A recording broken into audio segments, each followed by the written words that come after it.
Hello, good morning students. Okay, जब तक वहाँ के लोग कनेक्ट कर रहे हैं तब तक मुझे डाउट्स भेजो फटाफट। आज हम पहले डिस्कशन करेंगे, फिर आगे थ्योरी पढ़ेंगे। 2 असाइनमेंट हमारे पेंडिंग हो गए हैं।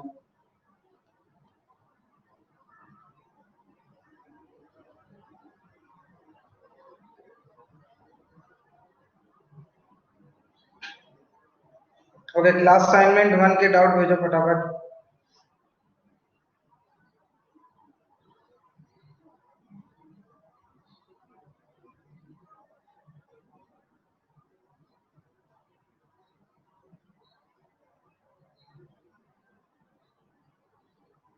Okay, question number 11।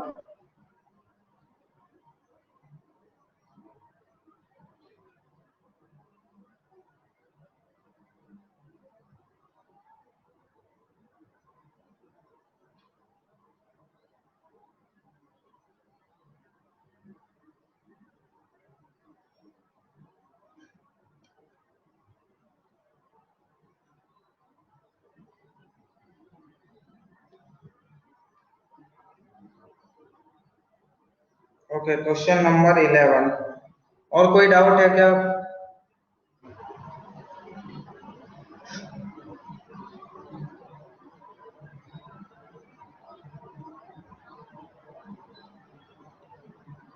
Okay, question number 7। Rohan, कल डिस्कस किया था मैंने क्वेश्चन नंबर 7, रिपीट नहीं कर सकते उसको। आपको या तो रिकॉर्डिंग लेक्चर देखना था या फिर कल का क्लास अटेंड करना चाहिए था।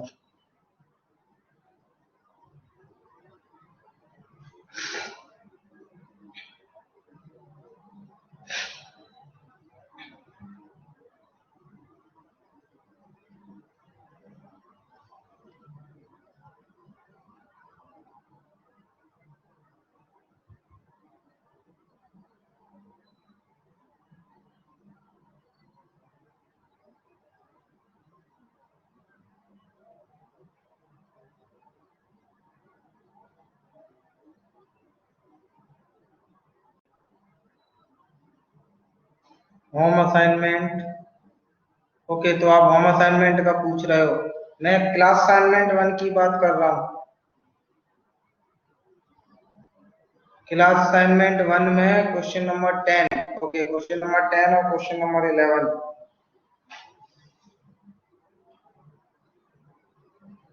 ओके, ठीक है, फिर हम स्टार्ट करते हैं। ठीक है, टाइम हो गया है हमारा। चलो क्वेश्चन नंबर 10 पे आ जाते हैं। तो अभी हम क्लास असाइनमेंट 1 पे जा रहे हैं। Class assignment 1, question number 10। तो क्वेश्चन नंबर 10 में लिखा है x square plus 1y x square.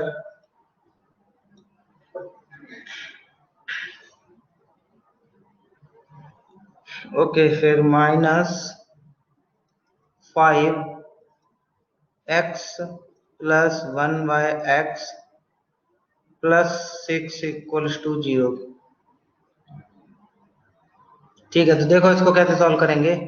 अच्छा, यहाँ पे मैं क्या कर रहा हूँ, x प्लस 1y एक्स को मैं t मान लेता हूँ। लेट, क्योंकि मुझे इसे क्वाड्रेटिक में कन्वर्ट करना है। ओके, क्वेश्चन नंबर 14 पे भी बात करेंगे। तो क्योंकि इसे मुझे क्वाड्रेटिक में कन्वर्ट करना है तो इसको मैं t मान लेता हूँ। तो इसके बाद क्या होगा, अब मैं इसका स्क्वायरिंग कर रहा हूँ, ध्यान से देखना। तो ये वाला स्टेप थोड़ा ध्यान से समझना। इसका स्क्वायरिंग कितना आता है, x square plus 1y x square plus 2a into b, तो ये कैंसिल हो जाएगा। इक्वल्स टू कितना आएगा, टी स्क्वायर। तो अब जो मेरा ओरिजिनल इक्वेशन था वो क्वाड्रेटिक में कन्वर्ट हो जाएगा। इसकी वैल्यू कितनी आएगी, इसकी वैल्यू आएगी टी स्क्वायर, ये 2 इधर जाएगा तो -2। तो इसकी जगह पे मैं रख रहा हूँ T square -2 -5 x plus 1 x की जगह मैंने t लिया है, प्लस 6 इक्वल्स टू 0। तो ये हो गया टी स्क्वायर -5t, और ये कितना हो जाएगा, +4 इक्वल्स टू 0। तो यहाँ से जो रूट्स आएंगे वो आएगा 4 और 1, प्रोडक्ट ऑफ रूट मुझे 4 दिख रहा है। तो ये आ गया। तो t मतलब क्या है मेरे पास, x प्लस 1 एक्स। इसको एक बार 1 से इक्वेट करो एंड एक बार यहाँ इक्वेट करो x प्लस 1/x। ओके, यहाँ पे एंड नहीं आएगा, ये एंड हटा के यहाँ पे और लिख लो, और ये इक्वल्स टू 4 से एक बार इक्वेट करो तो दो सॉल्यूशन आएंगे, एक यहाँ से मिलेगा, एक नहीं यहाँ से नहीं, सॉरी यहाँ से दो सॉल्यूशन मिलेंगे और दो सॉल्यूशन यहाँ से मिलेंगे, तो टोटल 4 सॉल्यूशन मिलेंगे। इसमें पूछा क्या है, सॉल्यूशन ही पूछे हैं, तो 4 सॉल्यूशन आ जाएंगे फिर। नहीं, क्वेश्चन नंबर 6 नहीं बताऊंगा मैं, ये अजिंक्य ने पूछा है क्वेश्चन नंबर 6, वो नहीं बताया जाएगा। क्यों नहीं बताया जाएगा? क्योंकि मैं रूट्स निकाल के तो नहीं दिखाऊंगा फैक्टराइज करके, ये आपने बचपन में सीखा है। फैक्टराइज करने में अगर हम टाइम वेस्ट करेंगे तो फिर काम नहीं चलेगा हमारा। फैक्टराइज आप नहीं कर पा रहे हो तो फॉर्मूला लगा लो, -b plus minus root D upon 2a, दोनों में से कुछ एक लगा लो, आंसर आ जाएगा। ठीक है, ये हो गया। इसके आगे आप सॉल्व कर सकते हो, ये हो जाएगा एक्स स्क्वायर प्लस 1, एक्स से मल्टीप्लाई किया दोनों साइड, तो ये हो जाएगा x square minus x plus 1 equals to 0। Similarly यहाँ पे हो जाएगा x square plus 1 equals to 4x, मैंने एक्स से मल्टीप्लाई किया है तो यहाँ पे कितना आएगा, x square minus 4x plus 1 equals to 0। Note कर लो इसको, इसके आगे क्वाड्रेटिक अपने आप सॉल्व कर लेना, इसके आगे मैं सॉल्व करने वाला नहीं हूँ, इसीलिए मैंने क्वेश्चन नंबर 6 भी सॉल्व नहीं किया है। क्वाड्रेटिक के रूट्स निकालना आपको आने चाहिए, क्लास 10th में इतना पढ़ के आते हो आप, वो नहीं अभी मैं सिखाऊंगा। -b plus minus root D upon 2a लगा के आंसर निकाल लो अपने आप।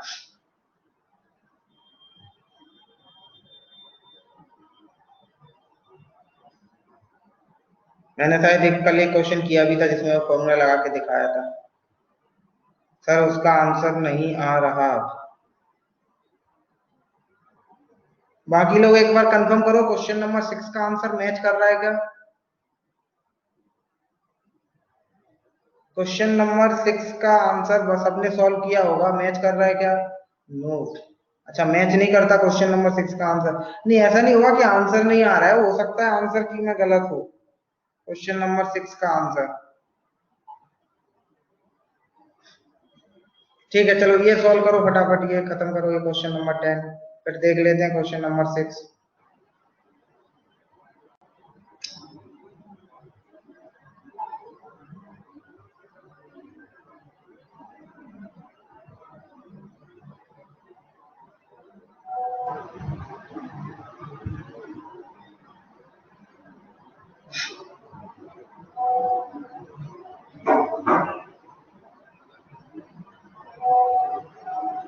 -4 प्लस -5i, -4 प्लस -5, 5 उधर रहेगा तो 5 इंटू 4 कितना हो जाएगा, 20, 20 ये कितना होगा, 64 minus B square minus 4ac। आना तो चाहिए आंसर, पता नहीं कैसे बोल रहे हो आप आंसर नहीं आ रहा है।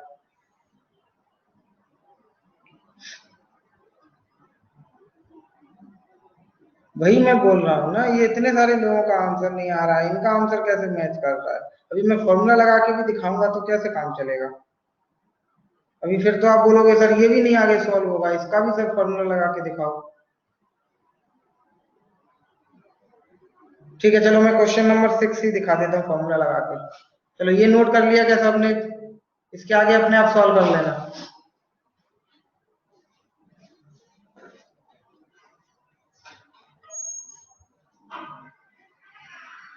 ओके, नोट हो गया, चलो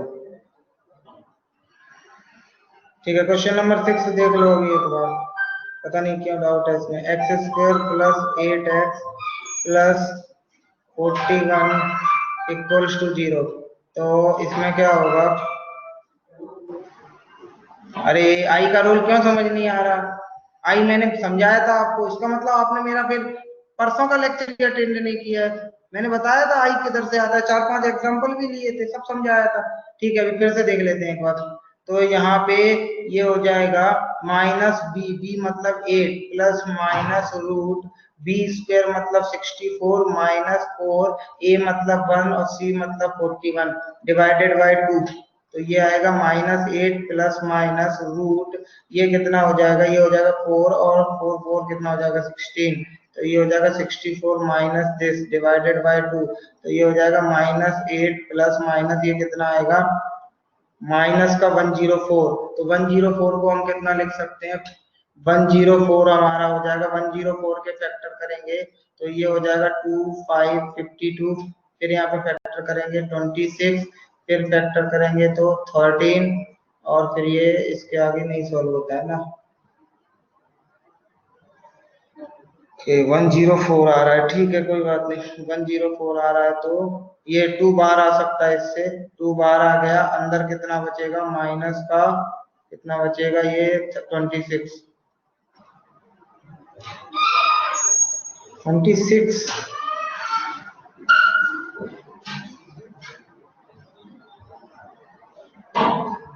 1 मिनट, ओके सॉरी मैंने गलत किया, ये माइनस करोगे तो 100 हो जाएगा, ओके ओके सॉरी -100 आएगा ये, ठीक है 1 मिनट, तो -100 आएगा तो ये 25 बचेगा डिवाइडेड बाय 2, ठीक है ये समझ में आ गया होगा आपको। 2 से कैंसिल करता हूं मैं, -4 प्लस माइनस ये वाला 2 भी, ये -100 है तो जब मैं 2 बाहर लूंगा तो -25 बचेगा इधर, तो ये वाला 2 कैंसिल हो गया, ये वाला 2 कैंसिल हो गया, -4 बच गया, 25 में से 5 बाहर आ जाएगा और जो -1 अंदर बचेगा उसकी जगह आई आ जाएगा। ये सब मैंने बताया है आपको, कैसे नहीं आपको समझ आ रहा है।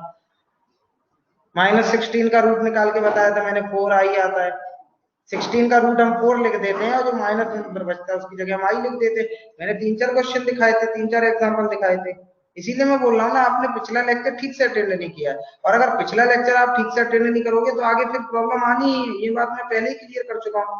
पिछला लेक्चर क्लियर होना चाहिए तभी हम आगे बढ़ सकते हैं, इसीलिए मैं बोल रहा हूँ डेली का डेली प्रैक्टिस किया करो, अदरवाइज फिर आगे टॉपिक्स में प्रॉब्लम आएगी। अगर आपने नहीं भी अगर अटेंड कर पाया तो रिकॉर्डिंग देखो, अगला लेक्चर स्टार्ट होने से पहले ही रिकॉर्डिंग देखना है आपको, अदरवाइज फिर प्रॉब्लम आ जाएगी। मुझे पता है आगे क्या चीजें यूज होने वाली हैं तो वो सब मैं पहले एक्सप्लेन कर देता हूँ। चलो क्वेश्चन नंबर 6 हो गया, अब कौन सा क्वेश्चन बच गया है, क्वेश्चन नंबर, मैं आ जाता हूँ क्वेश्चन नंबर 11 पे। चलो इसको फिर क्लियर हो गया ये, चलो क्वेश्चन नंबर 7, क्वेश्चन नंबर 7 क्यों बार बार पूछ रहे हो क्वेश्चन नंबर 7, मुझे समझ ही नहीं आ रहा है, इसका मतलब फिर आपने कल का लेक्चर नहीं अटेंड किया, कल का रिकॉर्डिंग भी नहीं देखा, फिर आपने कल मैंने डिस्कस किया था क्वेश्चन नंबर, अच्छा 1 मिनट, अब क्या पूछ रहे हो फिर वही, ये क्वेश्चन नंबर 7 क्यों पूछ रहे हो आप, अभी मैं क्या करूं इसके लिए, अभी सारे क्वेश्चन ये मैं सॉल्व करके दिखाऊंगा तो कैसे काम चलेगा, ये देखो चलो ये सब सिंपल सिंपल क्वेश्चन है आपके सॉल्व होने चाहिए। 3 raise to the power x plus 3 raise to the power minus x मतलब 1/, इसमें मैं क्या सॉल्व करूं मुझे बताओ। अच्छा अभी मैं क्या बताऊं आपको, इसको t मान लो, चलो t मान लिया, अभी ये पिछले क्वेश्चन में भी मैंने यही सॉल्व करके दिखाया, x plus 1/x equals to something था, उसको कैसे सॉल्व करना है अभी मैंने पिछले क्वेश्चन में दिखाया, फिर वही आप मुझसे सॉल्व करवा रहे हो, बताओ अभी t से मल्टीप्लाई करेंगे तो ये आ जाएगा, मुझे खुद नहीं समझ में आ रहा है ना, आप इसका मतलब आपने, फिर मैं यही बोल सकता हूँ कि आपने सीरियसली ट्राई नहीं किया फिर क्वेश्चंस को, अगर आप सीरियसली ट्राई करोगे तो इस टाइप की प्रॉब्लम्स नहीं आनी चाहिए आपसे, जिस टाइप के आप डाउट्स पूछ रहे हो, डाउट्स देख के समझ में आता है मुझे आपने सीरियसली अटेम्प्ट किया या नहीं किया। चलो फिर मैं क्वेश्चन नंबर 11 पे आता हूँ, जो इंपॉर्टेंट क्वेश्चन है वो नहीं छूटना चाहिए इस सब के चक्कर में, क्वेश्चन नंबर 11 इंपॉर्टेंट है, 12 वाला अच्छा क्वेश्चन था, कल आपने 8th वाला सॉल्व करवाया वो अच्छा क्वेश्चन था, फिर 12 वाला अच्छा क्वेश्चन है, 14th वाला अच्छा क्वेश्चन है, तो ये सब नहीं छूट जाने चाहिए इसके चक्कर में। चलो क्वेश्चन नंबर 11 पे आते हैं, x minus 5 upon x minus 3 equals to 3 minus 5 upon, ध्यान से देखना ये क्वेश्चन बहुत अच्छा है, तो ध्यान से देखोगे तो आपको पता चलेगा, मैंने इसको इससे कैंसिल कर दिया, सेम टर्म लिखा है ना दोनों साइड तो कैंसिल कर दिया, तो ये आ गया x इक्वल्स टू 3, तो आप बोलोगे सर 3 आंसर आ गया, इसमें कौन सी बड़ी बात है, पर इसमें बड़ी बात है, आपने जो कैंसिल किया है वही सबसे बड़ा प्रॉब्लम है, तो कैंसिल करते समय आपको ये ध्यान रखना है, आप इस नंबर को कैंसिल कर रहे हो, मतलब ये नंबर आपके ओरिजिनल क्वेश्चन में था, या तो ऐसे मैं बात करूं या ऐसे मैं बात करूं, जो आंसर आया उसको वेरीफाई करो। जब आप वेरीफाई करोगे तो ये मिलेगा आपको x माइनस 5 अपॉन, यहाँ 3 रखोगे, 3 minus 3 zero equals to 3 minus 5 upon zero. तो 5 अपॉन जीरो होता है not defined, x minus not defined equals to 3 minus not defined. तो ये हो गया not defined equals to not defined, ये स्टेटमेंट गलत है। जो चीज डिफाइन ही नहीं है उसमें हम ये कैसे बोल सकते हैं कि वो इक्वल है? अगर वो चीज आपने बोली कि वो इक्वल है तो आपको पता है वो चीज क्या है। अगर आपको पता ही नहीं है वो चीज क्या है तो आप ये कैसे बोल सकते हो वो अच्छी है बुरी है? उस पर कमेंट कैसे कर सकते हो? उस पर कमेंट तो हो ही नहीं सकता। तो आप बोलो not defined equal to not defined, वो तो पॉसिबल ही नहीं है। जो चीज डिफाइंड ही नहीं है, उन दो चीजें, ये भी डिफाइंड नहीं है ये भी डिफाइंड नहीं है, उन दोनों चीजों को हम इक्वेट कैसे कर सकते हैं? तो आप ये समझ गए होगे ये यहाँ से सॉल्यूशन नहीं आएगा, ये रिजेक्ट हो जाएगा फिर सॉल्यूशन। या तो ऐसे बोलो कि जब आप कैंसिल कर रहे हो तो आपको पता है आप वैलिड चीज को कैंसिल कर रहे हो, तो वैलिड चीज को कैंसिल कर रहे हो तो आपको यहाँ बोलना पड़ेगा कि x3 नहीं हो सकता, अदरवाइज ये वैलिड ही नहीं रहेगा। तो जब x3 हो ही नहीं सकता तो फिर 3 आ कैसे गया? तो फिर 3 आंसर नहीं होगा। बोलो ये क्लियर हुआ क्या? Question number 11।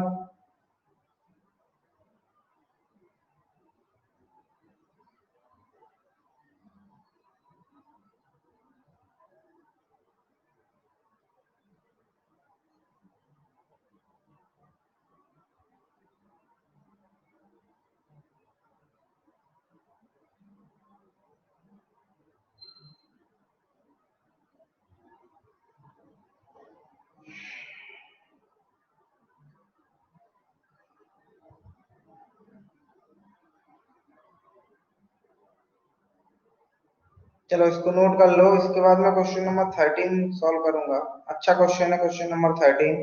आप नहीं भी डाउट पूछोगे तो भी मैं सॉल्व करूंगा।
ओके ठीक है, फिर क्वेश्चन नंबर 13 पे आ जाते हैं। नोट कर लिया है, बाकी लोगों ने भी नोट कर लिया है। चलो क्वेश्चन नंबर 13 जरा ध्यान से देखो। 13 में लिखा है e raise to the power sine x minus 1 upon e raise to the power sine x, minus में था तो नीचे ले आया मैं, -4 या फिर इक्वल्स टू 4 कर लो। इसको मैं t मान रहा हूँ, t minus 1/t equals to 4। Multiply करोगे तो t से मल्टीप्लाई करूंगा तो ये मिलेगा मुझे, तो यहाँ से हो जाएगा t square minus 4t -1 equals to 0। इसको सॉल्व करेंगे तो यहाँ से आएगा 4 प्लस माइनस बी स्क्वायर हो जाएगा 16 माइनस 4ac तो कितना हो जाएगा 20 डिवाइडेड बाय 2। तो ये कैंसिल करोगे तो ये हो जाएगा 2 प्लस माइनस ये कितना होगा √5। ठीक है, तो ये हो जाएगा 2 प्लस √5 और ये हो जाएगा 2 माइनस √5। ध्यान से समझना इसको, ये अप्रोक्स में वैल्यू आएगी, ये हो जाएगा कितना 2 पॉइंट समथिंग, तो ये आएगा 4.2 के आसपास। और ये अप्रोक्स में आएगा कितना हो जाएगा 2.4, मतलब -0.2 के आसपास आएगा। अब ध्यान से देखो, टी मैंने किसको एज्यूम किया था, टी मैंने लिया था ई की पावर साइन एक्स को। तो साइन एक्स की वैल्यू -1 से 1 के बीच में होती है, मतलब साइन एक्स की मैक्सिमम वैल्यू होती है 1। मतलब ई की पावर साइन एक्स की अगर हम बात कर रहे हैं, ध्यान से समझना इसको, ई की जो वैल्यू होती है वो अप्रोक्स में होती है 2.7, और इसकी मैक्सिमम वैल्यू होगी 1। तो ये मैक्सिमम 2.7 तक जाएगा, उसके आगे ये जा नहीं सकता है, क्योंकि साइन एक्स 1 से कम रहेगा। तो अगर 1 से कम पावर यहाँ पे लगाएंगे हम, तो 2.7 से कम आंसर आएगा। तो मैक्सिमम जो आंसर है, इसकी जो मैक्स वैल्यू है वो 2.7 जा सकती है। दूसरा ध्यान से समझो, एक्सपोनेंशियल एक पॉजिटिव क्वांटिटी होती है। मैंने आपको पहले समझाया था कि लॉग के अंदर आर्गुमेंट में हम नेगेटिव क्यों नहीं लिखते हैं, क्योंकि जो एक्सपोनेंट का आंसर आता है वो हमेशा पॉजिटिव आता है। तो एक्सपोनेंट का आउटपुट कभी भी नेगेटिव नहीं आ सकता है। तो जो टी हमने किसको एज्यूम किया है, टी जो हमने एज्यूम किया है वो एक्सपोनेंट को एज्यूम किया है, एक्सपोनेंशियल को एज्यूम किया है। तो पहली बात तो उसकी वैल्यू नेगेटिव नहीं आ सकती, पॉजिटिव आ सकती है उसकी वैल्यू, पर क्योंकि जो एक्सपोनेंशियल है उसमें पावर 1 के आगे नहीं जा पा रही है, तो जो बेस हमारा 2.7 है, तो आंसर कभी भी 2.7 के आगे नहीं जा पाएगा। तो ये भी आंसर टी की वैल्यू है वो रिजेक्ट हो जाएगी। तो यहाँ पे दोनों सॉल्यूशन रिजेक्ट हो गए, क्योंकि वो इसको सेटिस्फाई नहीं कर पा रहे हैं। तो यहाँ पे जो क्वेश्चन पूछा है रियल रूट्स, तो रियल रूट्स तो मैं तब बताऊंगा जब रूट्स आएंगे। तो नंबर ऑफ रूट्स यहाँ पे कितने हो गए, नंबर ऑफ रूट्स हो गए 0। तो रियल रूट्स की तो बात ही नहीं होगी फिर यहाँ पे। देख लो फिर, अगर ये समझ में आ गया तो क्वेश्चन नंबर 13।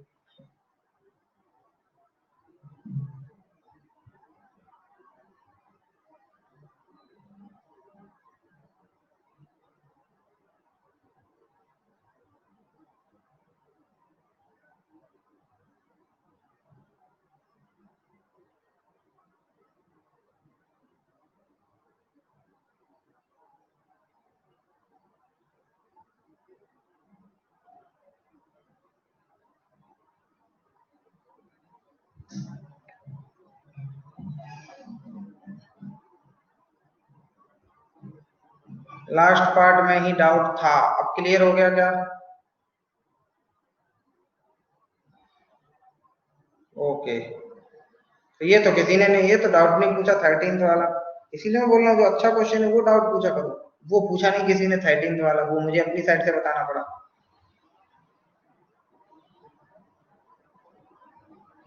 चलो फिर एक बचा है क्वेश्चन नंबर 14, इसको नोट कर लो।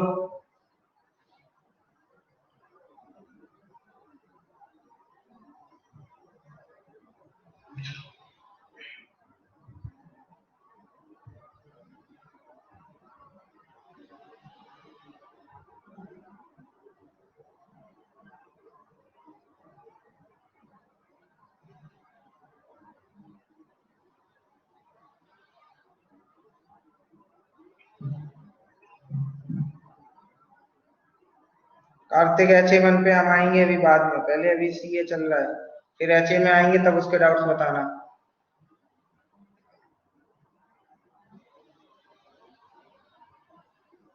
कि ये नोट हुआ क्या?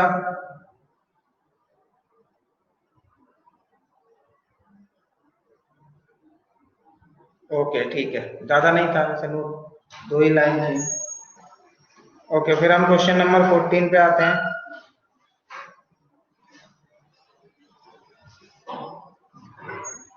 चलो क्वेश्चन नंबर 14 में क्या है, ध्यान से देखो। क्वेश्चन नंबर 14 में बोला जा रहा है कि एक इक्वेशन है 4x² प्लस 3x -9 = 0। इसके दो रूट्स हैं, एक है अल्फा और एक है बीटा। तो इसका मतलब मैं ये बता सकता हूँ अल्फा प्लस बीटा कितना आएगा, -3/4। और मैं ये बता सकता हूँ अल्फा बीटा कितना आएगा, -9/4। अब फर्स्ट पार्ट में मुझसे क्या पूछा है, find the value of 3 minus alpha. ध्यान से समझते जाना, 3 माइनस बीटा, मल्टीप्लाई करेंगे तो आएगा 9 माइनस, ये कितना हो जाएगा, -3 अल्फा और -3 बीटा। तो -3 कॉमन लिया, alpha plus beta plus alpha beta. तो यहाँ से मैंने वैल्यू रखी -3, अल्फा प्लस बीटा की वैल्यू आएगी -3/4। फिर ये हो जाएगा प्लस अल्फा बीटा की जगह आ गया -9/4। कुछ भी नहीं किया है मैंने, सिर्फ ये मल्टीप्लाई किया है। अल्फा प्लस बीटा की वैल्यू यहाँ से आ गई क्योंकि इक्वेशन दी थी उसके रूट्स थे alpha beta. Sum of root आ गया, प्रोडक्ट ऑफ रूट आ गया, यहाँ पे उठा के रख दिया। तो यहाँ से आंसर आ जाना चाहिए। ये कितना हो जाएगा 36 प्लस 9 माइनस 9 डिवाइडेड बाय 4। ये कैंसिल हो जाएगा।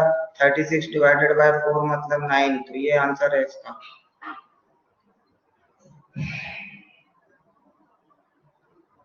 किसी ने ये सॉल्व कर लिया था क्या? अगर किसी ने सॉल्व कर लिया था तो बताओ एक बार यस। ओके, ऐसे ही सॉल्व किया था हर्षवर्धन? ऐसे ही सॉल्व किया था क्या सबने?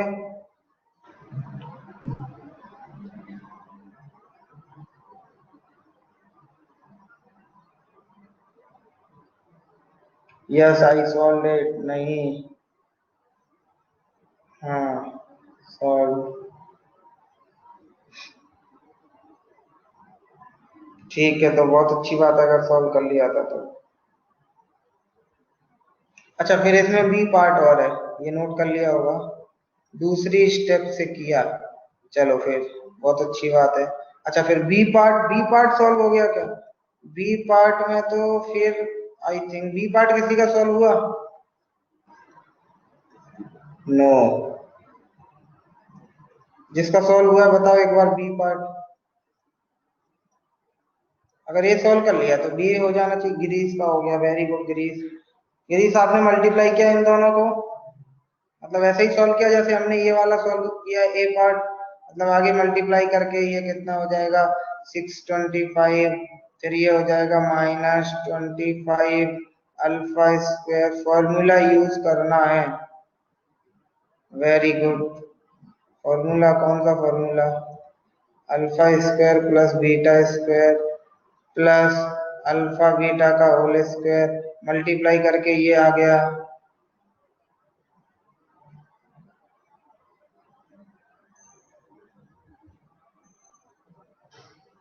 तो समझ गए होगे आप फिर क्या करना है आगे। ओके, 625 आएगा -25 अल्फा प्लस बीटा का, ये कितना हो जाएगा?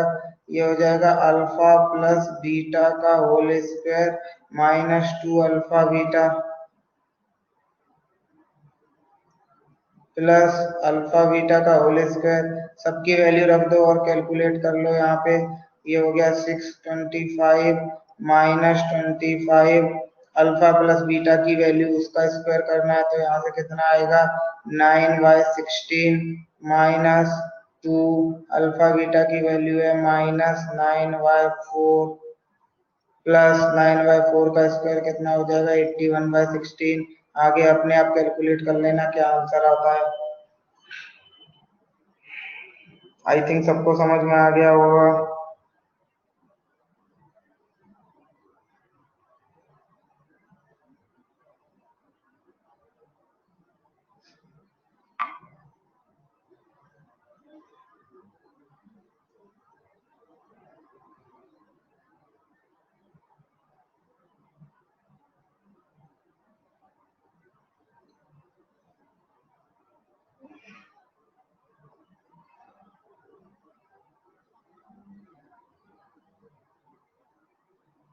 नोट होने के बाद बताना मुझे।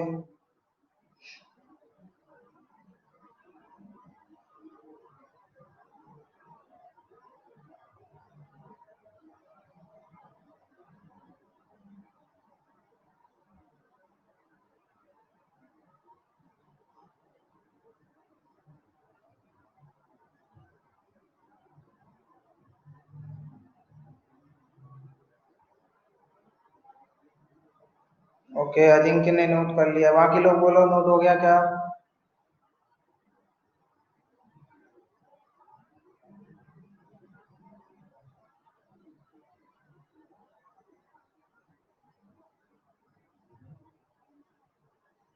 ओके, चलो फिर से आ जाते हैं एक बार हम क्वेश्चन नंबर 14 पे। चलो फिर से जरा ध्यान देना। X square 4x² plus 3x, ये क्वाड्रेटिक इक्वेशन है तो इसको हम ऐसे लिख सकते हैं, लीडिंग कोएफिशिएंट 4, इसके रूट्स हमें पता है x minus alpha x minus beta, बिल्कुल लिख सकते हैं। हमने ये डिराइव किया था, कुछ लोग पूछ भी रहे थे सर ये क्यों किया आपने, इसी के लिए किया था। अब मुझसे पूछा जा रहा है 3 माइनस अल्फा 3 माइनस बीटा की वैल्यू, तो मैं पुट करूंगा यहाँ पे x इक्वल्स टू 3। ये एक आइडेंटिटी है, लेफ्ट साइड और राइट साइड इक्वल है x की किसी भी वैल्यू के लिए, तो मैं x को 3 पुट करूंगा तो ये कितना हो जाएगा 3 3 9 36, 36 plus 9 minus 9 equals to 4, 3 minus alpha. कुछ लोग सोच रहे होंगे सर ये इतना इजी होता है क्या? हाँ ये इतना ही इजी होता है, 9 आंसर आ गया। तो पिछली बार हमने इतना मेहनत क्यों किया था, पता नहीं क्यों किया था इतना मेहनत जब इतना इजी था। तो वो मैंने इसलिए दिखाया था करके, आप लोगों ने घर पे वही किया होगा, जिन लोगों ने सोल्व किया है बहुत सारे लोगों ने वही किया होगा। इतना इजी होता है अगर हम ध्यान से क्लास सुनेंगे तो, और अगर हम मतलब ध्यान से सारे क्लासेस ऐसे ही सुनते रहे तो आईआईटी भी ऐसे ही इजी हो जाएगा, पता भी नहीं चलेगा कब आईआईटी निकल गया हमारा। जिनका निकला है आईआईटी उनको पता ही नहीं चलता कब निकल गया आईआईटी। बस ध्यान से सुनते रहो क्या बताया जा रहा है क्लास में, जो क्लास में बताया गया है उस टाइप का क्वेश्चन आपसे सॉल्व होना चाहिए। ये नहीं फिर से आप पूछो सर ये क्लास में बताया था फिर से बताओ, तो वो आपको खुद ही प्रैक्टिस करनी है। अभी इस टाइप का क्वेश्चन अगर आपके सामने आए, मेरे कहने का मतलब ये है अगर इस टाइप का क्वेश्चन आया, कोई दूसरा इक्वेशन यहाँ पे दिया होगा और अल्फा बीटा उसके रूट्स होंगे, बोल लेंगे एक्स की जगह 2 2 माइनस अल्फा 2 माइनस बीटा बताओ, तो फिर आप मुझसे बोलो सर ये क्वेश्चन करके दिखाना, तो फिर गलत बात है, इसका मतलब आपने ध्यान से नहीं सुना क्लास। आप अपने आप उसमें एक्स की जगह 2 रख लेना, इसका मतलब है आपने क्लास ध्यान से सुना है। और अगर नहीं रख पा रहे हो मतलब क्लास आपने ध्यान से नहीं सुना है। तो मैं बोल रहा हूँ अगर आप क्लास ध्यान से सुनते रहे तो आईआईटी भी बहुत इजी हो जाएगा। एक एक पॉइंट जो क्लास में बताया जा रहा है वो ध्यान से सुनना है तीनों सब्जेक्ट में, तो फिर देखना है कितने क्वेश्चन बाहर से आते हैं। एक भी क्वेश्चन बाहर से नहीं आएगा आपके आईआईटी में, कंसेप्ट वही यूज होगा जो क्लास में बताया गया है, बस वो आपने ध्यान से नहीं सुना है, ये प्रॉब्लम है। ओके आई थिंक ये समझ में आ गया सबको। कुछ लोग सोच रहे होंगे सर दूसरा वाला भी फिर सर इतना ही इजी कर दो, बिल्कुल कर देते हैं। चलो ये ऐसा लिखा हुआ है और यहाँ पे लिखा हुआ है, चलो ये ए स्क्वायर माइनस बी स्क्वायर है, 5 माइनस अल्फा, यहाँ से ले लेते हैं 5 माइनस बीटा, फिर ये हो जाएगा 5 प्लस अल्फा, और यहाँ से ले लेते हैं 5 प्लस बीटा। इस पार्ट का आंसर सर हम अपने आप निकाल लेंगे, यहाँ पे एक्स की जगह 5 रख देंगे, हम समझ गए सर वो तो। आप इसका बता दो, चलो इसका बता देते हैं। इसमें से मैं माइनस कॉमन ले रहा हूँ, इसमें से भी माइनस कॉमन ले रहा हूँ, तो दो माइनस कॉमन आके मल्टीप्लाई होके प्लस हो गए, तो ये हो गया -5 माइनस अल्फा, ये हो गया -5 माइनस बीटा। कुछ लोगों को लग रहा होगा सर हो गया था, समझ गया सर, हम -5 रख लेंगे सर अपने आप, इस 5 रख लेंगे तो इस पार्ट का आंसर आ जाएगा, और फिर -5 रख लेंगे तो इस पार्ट का आंसर आ जाएगा, दोनों पार्ट के आंसर को मल्टीप्लाई कर लेंगे सर हम।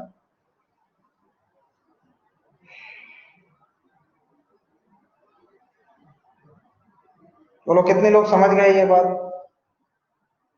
और रखना भी चालू कर दिया उन लोगों ने 5 और -5, और आंसर भी आने वाला है कुछ लोगों का, मुझे तो ऐसा लगता है। मतलब रख लेंगे मतलब क्या, कब रख लेंगे, अभी रख लिया होगा कुछ लोगों ने, तो जो ये सोच रहा है रख लेंगे वो कभी भी नहीं रख पाएंगे उसको। सर एक बार फिर से, हाँ क्या फिर से बताऊं, आपने 3 वाला अगर ध्यान से सुना तो ये तो समझ में आ जाना चाहिए। देखो जैसे यहाँ पे 3 रखा मैंने तो 3 माइनस अल्फा 3 माइनस बीटा आ गया, ऐसे ही अगर x को 5 रख दो तो जब 5 रख दोगे तो 5 माइनस अल्फा 5 माइनस बीटा आ जाएगा, रख के देखो आप 5 अपने आप, इसी इक्वेशन में पुट x इक्वल टू 5 कर दो, और ये जो मैंने 3 रख के कैलकुलेशन किया है एक लाइन का, वो कैलकुलेशन आप 5 रख के करो, तो 5 माइनस अल्फा 5 माइनस बीटा की वैल्यू आ जाएगी। फिर सेम कैलकुलेशन आप करना, पुट x इक्वल टू -5, तो फिर आपको इसकी वैल्यू आ जाएगी, दोनों की वैल्यू का मल्टीप्लाई कर देना तो आंसर आ जाएगा। अगर आप पूछ रहे हो ये कहाँ से आया, तो ये बचपन में सीखा था हमने, ए स्क्वायर माइनस बी स्क्वायर होता है ए माइनस बी और ए प्लस बी, फिर इसको किया तो ए माइनस बी ए प्लस बी, इसमें से मैंने माइनस कॉमन लिया तो ये बन गया, और इधर से भी माइनस कॉमन लिया तो ये बन गया। अब आप पूछो सर दो माइनस कॉमन लिए थे कहाँ चले गए, वो आपस में मल्टीप्लाई हो गए प्लस हो गए।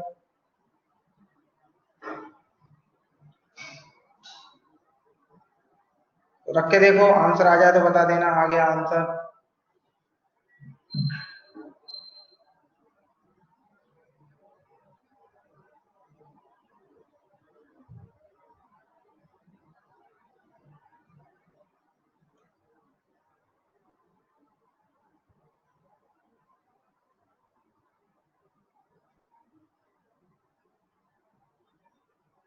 ओके, वेरी गुड अभिषेक।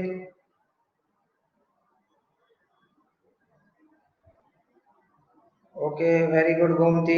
तो ये कंसेप्ट अगर आईआईटी में आ गया तो क्वेश्चन सॉल्व करके आना है आपको। फिर पिछले वाले मेथड से बिल्कुल नहीं करना है अटेम्प्ट, मैंने करके दिखाया था, उसके नीचे लिख लेना। सेकंड ही तो अभी बताया मैंने, ये सेकंड वाला ही तो क्वेश्चन है, ये सेकंड है, ये फर्स्ट है। अभी इतना ही है, अभी इसमें मैं क्या करके बताऊं? अच्छा, फिर से सॉल्व करके बताओ। आप ये बोल रहे हो 3 रख के मैंने कैलकुलेशन किया, तो 5 रख के भी मैं ही कैलकुलेशन करूंगा, इतना तो मत करवाओ। 5 रख के तो तुम मल्टीप्लाई कर लेना। 25 इंटू 4 100 होता है, 5 इंटू 3 15 होता है, -9 होता है, ये तो तुम कर सकते हो। ये आप मुझसे करवाओगे तो कैसे काम चलेगा? 5 का स्क्वायर 5 रख के भी मैं ही कैलकुलेशन कर दूं। 5 इंटू 3 होता है 15। ये मुझे मजा नहीं आता एक्चुअली, ये सब फालतू का मल्टीप्लाई करने में। मैं क्लास में भी पढ़ाता हूँ तो बच्चे बताते हैं मुझे, सर ये कैलकुलेट करके इतना आ रहा है ऐड करके, इसीलिए आपको लग रहा होगा ये मेरा कुछ कुछ प्रॉब्लम हो रहा है इधर, क्योंकि इधर आप लोगों से मेरा बात नहीं हो पा रहा। जब आप लोग इधर क्लास में आओगे तो आपको पता चलेगा। मैं सिर्फ इतना लिखता हूँ, वो 5 रख के क्या आएगा लेफ्ट साइड में वो आप ही बताओगे मुझे कैलकुलेट करके। इसलिए मेरा भी आदत खराब हो गया, 5-6 साल हो गए मुझे, ये बच्चे ही बताते हैं मुझे कैलकुलेट करके कितना आ रहा है। अभी मेरा कैलकुलेशन अभी इसीलिए प्रैक्टिस चला गया मेरा अभी कैलकुलेशन का। ये तुम लोग ही को ही कैलकुलेट करना होता है, अभी आप ये मुझसे करवा रहे हो कैलकुलेट। तो ये हो जाएगा 25 से थोड़ा स्लो हो गया मेरा। 25 इंटू 4 100 और ये कितना बचेगा 106 और डिवाइडेड बाय 4, तो ये कितना आ गया? ये आ गया 5 आ गया, और ये कितना हो गया 53/2 हो गया। सेम लॉजिक से -5 रख के कैलकुलेशन कर लो। इसमें क्या आपको, मुझे पता नहीं आपको क्या अच्छे से समझा। चलो मेन इंपॉर्टेंट है कि आपको समझ गया। ये तो मुझे भी नहीं समझा कि आपको इसमें क्या समझा। अच्छा, ये ठीक है, जो भी है, चलो आपको समझ गया, वो इम्पोर्टेंट चीज है। चलो इससे भी ज्यादा इम्पोर्टेंट है, अगर आईआईटी में क्वेश्चन आया तो आप करके आ जाना, वो ज्यादा इम्पोर्टेंट है। तब फिर मजा आएगा, फिर आपको आईआईटी में सिलेक्शन हो जाएगा, तब ज्यादा मजा आएगा फिर। चलो इस टाइप के क्वेश्चन आ जाते हैं आईआईटी में। मतलब ऐसा आपको लगेगा कि बहुत ज्यादा लेंथी क्वेश्चन है, लेंथी नहीं है, बस आपको थोड़ा सा ट्रिक यूज करना है। तो सेम कैलकुलेशन आपको भी एक बार और करनी है हर्षवर्धन, आप अपने आप करो ताकि आपका प्रैक्टिस हो जाए। -5 रख के भी सेम कैलकुलेशन करो, तो इस पार्ट की वैल्यू आ जाएगी आपके पास। इसमें यहाँ -5 रखो और इधर भी -5 रखो, तो -5 रखोगे तो ये तो सेम रहेगा, -5 रखोगे तो ये -15 हो जाएगा, थोड़ा सा आंसर अलग आएगा बस। फिर दोनों का मल्टीप्लाई कर लो तो आपका आंसर आ जाएगा।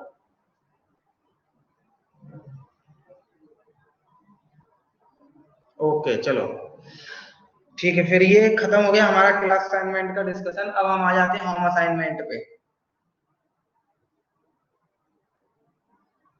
चलो होम असाइनमेंट पे आ जाते हैं। तो आपको ये थोड़ा, आप तब तक डाउट भेजो, तब तक मैं कुछ बताता हूँ। फटाफट होम असाइनमेंट के डाउट भेजो।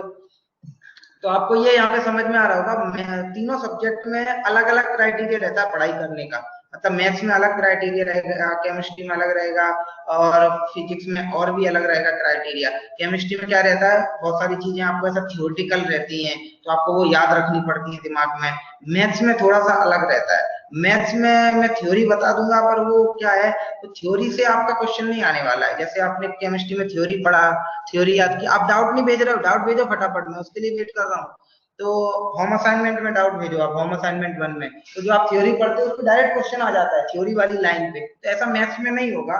इसलिए मैथ्स में मेरे जो पढ़ाने वाला पार्ट है, मतलब मेरी साइड से जो पार्ट है, उसका पोर्शन बहुत ही कम रहेगा। मतलब आप समझ पा रहे हो, ऐसा नहीं होगा मैं आपको मैथ्स में बहुत सारे नोट्स दे दूं, आपको नोट्स देख लो और बार बार नोट्स रिवाइज करते रहो, उनमें से क्वेश्चन आ जाएगा एग्जाम में, नहीं, ऐसा नहीं होगा।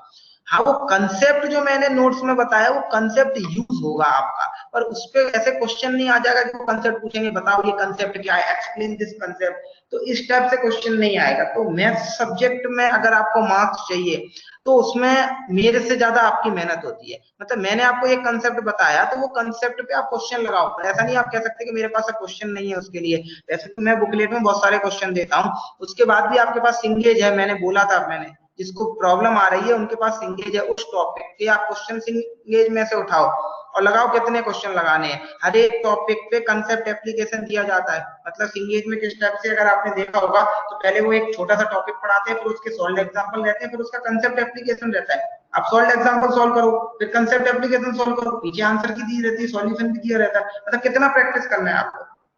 पीछे फिर एक्सरसाइज में भी बहुत सारे क्वेश्चन है, तो आपके पास क्वेश्चंस की कमी नहीं है, बस आपको वो कंसेप्ट की प्रैक्टिस करनी है बहुत अच्छे से। आपको ये पूछ सकता है सर ये एक कंसेप्ट पे कितने क्वेश्चन हमें सॉल्व करने चाहिए, देखो वो क्राइटेरिया हर किसी के लिए अलग अलग हो सकता है। कोई स्टूडेंट ये बोल सकता है सर ये जो कंसेप्ट आपने आज समझाया था उस पर मैंने 2 क्वेश्चन सॉल्व किए, वैसे तो मैंने बुकलेट में इनफ क्वेश्चन दे रखे हैं, देखे हुए आप, तो इसमें 27 क्वेश्चन थे। जो हमने एक टॉपिक पढ़ा था उस टॉपिक पे 27 क्वेश्चन है दोनों असाइनमेंट में मिला के। वैसे तो ये इनफ है, मतलब इनफ से भी ज्यादा है, पर फिर भी मैथ्स में इतने ज्यादा वेरिएशन होते हैं, किसी को लगता है कि सर इतने क्वेश्चन में भी हमारा काम नहीं चला, तो आप सिंगेज में से उठाओ और क्वेश्चन उठाओ, कितना प्रैक्टिस करना है, पर वो कंसेप्ट आपको सीख लेना है। और अगर आपने ये सोचा हम बाद में ये कंसेप्ट की और प्रैक्टिस कर लेंगे, चलो थोड़ा वीक रह गया तो चलेगा, वो समय आपके पास कभी नहीं आएगा लौट के। मैं आपको क्लियरली बता दूं, वो समय जब मैं भी पढ़ाई करता था तो मेरे पास वो समय नहीं आया, तो आपके पास कैसे आएगा। और वो आदत होती है हमारी, मैंने भी कुछ शॉर्ट टॉपिक छोड़े थे, मैंने सोचा था बाद में कवर करेंगे, पर वो बाद कभी आया नहीं मेरा आज तक जो मैं वो टॉपिक कवर कर पाता। तो कुछ मेरे फिजिक्स में वीक थे, तो वो वीक रह गए, वो आज तक जिंदगी भर वो वीक ही रहेंगे, फिर वो समय कभी आया ही नहीं कि हम उसको कवर कर पाए। तो इसीलिए मैं बोल रहा हूँ डेली का डेली, ज्यादा से ज्यादा आप वीकली संडे को कवर कर सकते हो, उससे ज्यादा अगर आपने छोड़ने की कोशिश की तो वो टॉपिक्स आपको आगे एक कुछ टॉपिक्स और वीक करवा देंगे। मतलब एक टॉपिक आपका आज वीक है, वो टॉपिक जहां भी यूज होगा आगे 4 जगह, वो 4 टॉपिक फिर आपके वीक रहने वाले हैं, क्योंकि आपका वो पर्टिकुलर टॉपिक वीक था। तो आपकी सोच बन जाएगी अच्छा ये तो उससे रिलेटेड है, तो क्योंकि हमारा वो वीक था तो फिर तो अभी सभी ये वीक होने वाला है। अच्छा ये आपने एक दिन और क्वेश्चन पूछा था, तो मैं आपको बता दूं, मेरा आईआईटी में जो रैंक था, अभी थोड़ा रैंक अलग टाइप से आता है, पहले मेरे टाइम पे आईआईटी में रैंक थोड़ा अलग टाइप से आता था, ये थोड़ा एक्स्ट्रा भी रैंक आती थी। तो मेरा करीब आप ऐसे समझ सकते हो, रैंक के हिसाब से मैं बताऊं तो मेरी करीब 12,000 के आसपास रैंक थी। तो क्योंकि जनरल कैटेगरी के बेसिस पे मुझे उसमें, मतलब तब नए आईआईटीज भी नहीं बने थे, नए आईआईटीज अभी आए हैं आपके पास ऑप्शन, तो मेरे पास वो नए आईआईटीज का भी ऑप्शन नहीं था, तो कम ऑप्शन हुआ करते थे आईआईटी के, तो अच्छा कोई ब्रांच नहीं मिल रहा था। पर मेरा एनआईटी में अच्छा रैंक था, मतलब ये जो मेंस का एग्जाम होता है उसमें भी 10,000 के आसपास रैंक था। तो मुझे उसमें, मतलब एनआईटी भोपाल में जो मेरा स्टेट का एनआईटी होता है, सब अपना स्टेट का ही एनआईटी का अपना सोचते हैं कि हमें स्टेट का एनआईटी मिल जाए, तो मेरा भी वही एम था, तो वो मुझे मिल गया था। उसकी सबसे अच्छी ब्रांच थी, मतलब पर्टिकुलर कॉलेज की एक ब्रांच होती है वो सबसे अच्छी होती है वहाँ की, तो वो मुझे मिल गई थी। मैकेनिकल ब्रांच से मैंने बीटेक किया है, तो वहाँ की सबसे अच्छी ब्रांच थी मैकेनिकल, वही मेरा एम था कि मुझे मैकेनिकल मिल जाए इसमें एनआईटी भोपाल में, तो वो मुझे मिल गई थी, मेरी 10,000 रैंक थी उसमें, और इसमें करीब 12,000 के आसपास रैंक थी। और मेरे मार्क्स अगर आप पूछोगे तो मार्क्स मेरे एक्चुअली वो अभी वही मैं बता रहा हूँ, क्राइटेरिया थोड़ा सा अलग था तो शायद आपको समझ में नहीं आएगा। मेरे मार्क्स थे 207, और वो मेरे मार्क्स थे आउट ऑफ 144 का 3 टाइम करेंगे तो आई थिंक 432 था टोटल, 432 में से 207 थे, पर पहले अलग टाइप का पेपर हुआ करता था, अभी थोड़ा सीन बदल गया है, तो आप उससे कंपेयर नहीं कर सकते हैं अभी के सीन से इसको। तो मेरा इतना स्कोर था, इतने स्कोर पे ही मेरी 10,000 रैंक थी, तो आप ये सोच सकते हो कि ये कितने परसेंट है, मतलब ये देखा जाए तो 50% के भी आसपास नहीं है, मतलब 50% से भी कम है एक्चुअली ये। तो अभी आप अगर इतना लाओगे तो आपकी 10,000 रैंक नहीं आएगी, आपकी और ज्यादा रैंक आएगी, क्योंकि अभी थोड़ा चीजें सिंपल हो गई हैं। अभी मेंस का पेपर थोड़ा सिंपल आने लग गया, पहले थोड़ा, तो थोड़ा नहीं, पहले काफी टफ आता था। तो पहले कंपटीशन भी थोड़ा वैसा था, ज्यादा था। पहले मेरे टाइम पे 17-18 लाख बच्चे पेपर देते थे, अभी तो मुझे पता है शायद अभी 10-12 लाख बच्चों ने पेपर दिया है इस साल। तो थोड़ा सा चीजें चेंज हो गई हैं अभी, और अब तो 300 का ही पेपर होने लग गया है। तो अगर आप 300 में से अगर आप 150 मार्क्स लाते हो तो आपका रैंक बहुत ही खराब आएगा, मैं आपको पहले ही बता दूं। 300 का 50% 150 है, तो अभी के सीन के हिसाब से मैं बताऊं आपका रैंक बहुत ही खराब आएगा। आपको अगर अच्छा रैंक चाहिए, अच्छा परसेंटाइल चाहिए, तो आपको मार्क्स लाने पड़ेंगे 180 प्लस आउट ऑफ 300। तो ये आप देख सकते हो करीब 60% से भी ऊपर है। तो अभी सीन बदल गया है मेंस का। मतलब मेरे टाइम पे तो 50% भी लाना बहुत मुश्किल होता था। तो आप समझ सकते हो। तो फिर वो भी बात है कि मैंने जैसे आपको बताया था, तो वो हर किसी के साथ होता है। तो मैंने भी सोचा था कुछ टॉपिक के बाद में कवर कर लेंगे, तो होते नहीं है फिर वो कवर। तो बहुत सारी डिफिकल्टीज रहती हैं एक्चुअली, इसलिए मैं आपको साथ साथ में बताते जाता हूँ। तो आप कुछ भी पेंडिंग में रखने की कोशिश मत करो। अगर आपको नहीं समझ में आई है, टीचर से समझ लो, पर आप उसको पेंडिंग रखने की कोशिश मत करो। ठीक है, आई थिंक ये आप समझ गए, 14th वाला हो गया। अब हम होम असाइनमेंट पे आ जाते हैं। तो क्वेश्चन नंबर 1 पूछा है डाउट। तो 1 में तो डिग्री पूछा है, तो डिग्री तो मुझे सीधा सीधा 5 दिख रहा है। मुझे पता नहीं इसमें मैं क्या डाउट बताऊं। अभी मुझे नहीं समझ आ रहा आप क्या डाउट पूछ रहे हो। ये तो 2 और 3 5 हो गया, मल्टीप्लाई करो तो 5 आ जाएगा इसका डिग्री। अच्छा, इसमें आप ये हो सकता है आप ये पूछ रहे हो कि ए बी सी डी इसमें कांस्टेंट है, ऐसा कहाँ लिखा है।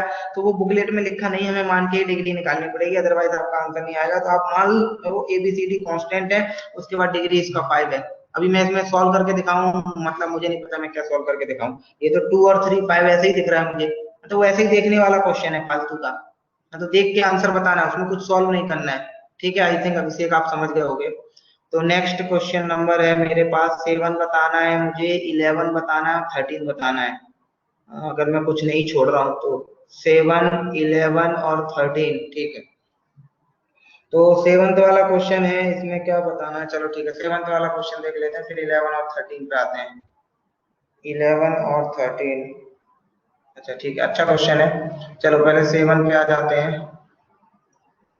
चलो ध्यान से देखना जरा 7th वाला क्वेश्चन। मैं डायरेक्ट ही सॉल्व करूंगा। इसमें क्या दिया है, 2x क्यूब। क्यूब के लिए मैंने बताया था 3 डिग्री है, तो क्या होगा, थोड़ा सा मैंने बताया था 3 फैक्टर बनेंगे, तो 3 रूट्स आएंगे। M x square minus 13x plus n. तो इफ 2 और 3 इसके रूट्स हैं, अच्छा अगर 2 और 3 इसके रूट्स हैं तो इक्वल्स टू 0 लगाना पड़ेगा मुझे, इक्वेशन बनेगी। तो इसके 2 रूट्स हैं 2 और 3। तो बचा हुआ एक रूट और है जिसको मैं अल्फा मान लेता हूँ। इसमें दिया नहीं है पर आपको मानना पड़ेगा एम और एन कांस्टेंट है, अदरवाइज फिर ये क्वेश्चन सॉल्व नहीं हो पाएगा। तो अभी के लिए थोड़ा आप कंसीडर कर लो, अदरवाइज तो क्वेश्चन में दिया रहता है, आईआईटी के क्वेश्चन में दिया रहता है। बुकलेट में अगर कहीं नहीं लिखा है तो आप थोड़ा कंसीडर कर लेना। कांस्टेंट है तभी तो हम उसको मानेंगे ना 3 डिग्री। तो ये यहाँ पे क्या हो जाएगा। ठीक है, तो 2 रूट मुझे पता है, तीसरा रूट हो गया। तो अच्छा, इसमें आपको ये डाउट आ रहा होगा। नहीं ठीक है, इसमें मैं क्यों करूँ, 2 इसका रूट है तो 2 इसको सेटिस्फाई करेगा, तो सेटिस्फाई करवा देते हैं। तो कितना हो जाएगा, 2 8 हो जाएगा, ये हो जाएगा 16। क्योंकि 2 इसका रूट है तो ये इसको सेटिस्फाई करेगा, रूट है तो सॉल्यूशन भी है, तो सॉल्यूशन है तो इसको सेटिस्फाई करेगा। प्लस ये कितना हो जाएगा, 4m minus 26 plus n equals to 0। अब क्योंकि 3 इसका रूट है तो 3 भी इसको सेटिस्फाई करेगा। तो ये कितना हो जाएगा, 27 इंटू 2 कितना हो जाएगा, 54 प्लस कितना हो जाएगा 9m। ये किसका डाउट है, रोहन देखो आप, अगर आपको ये समझ में आ रहा है तो ये कितना हो जाएगा, 39 प्लस n इक्वल्स टू 0। थोड़ा सा आप सिंप्लीफाई कर लेना, ये इसको ऐड करोगे तो ये कितना हो जाएगा, आपको समझ में आ गया होगा। 4 लीनियर इक्वेशन इन 2 वेरिएबल बन गया, आप सॉल्व करके m और n निकाल लेना, इक्वल्स टू कितना हो जाएगा 10। ओके रोहन समझ गए आप। तो अब ये लीनियर इक्वेशन इन 2 वेरिएबल है, तो आप सॉल्व कर लोगे। ठीक है, चलो नोट कर लो इसको इतना। तो ये कितना हो जाएगा, 39 40 15 हो जाएगा ये। तो इधर जाएगा तो -15 हो जाएगा। लीनियर इक्वेशन इन 2 वेरिएबल बन गया, सॉल्व कर लेना। ठीक है, फिर 11 और 13 और सॉल्व कर देता हूँ मैं।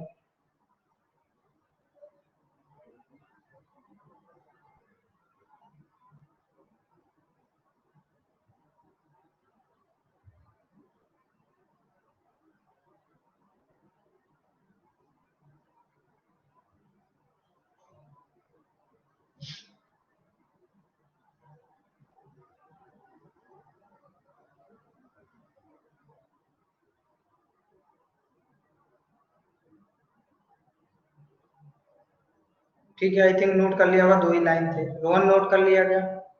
क्लियर हो गया तो अब तो आप कर ही लोगे, कोई दिक्कत नहीं है। चलो 11th वाले क्वेश्चन पे आ जाते हैं। 11th वाले क्वेश्चन में क्या लिखा है? 11th वाले क्वेश्चन पे आते हैं।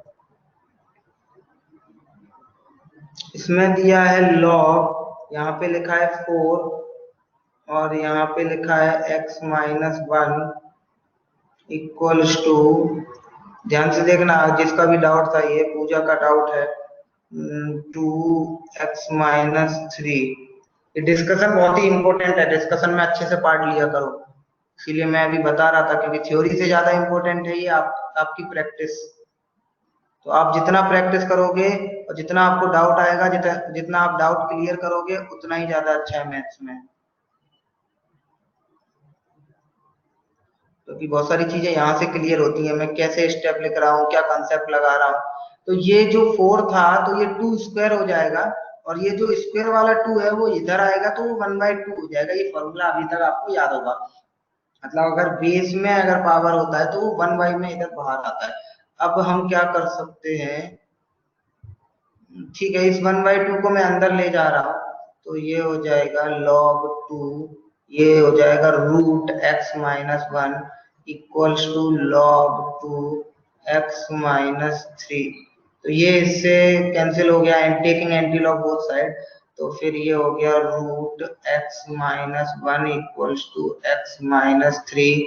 फिर रूट हटाने के लिए स्क्वायरिंग बोथ साइड, तो ये हो गया x minus 1 equals to x square plus 9 minus 6x।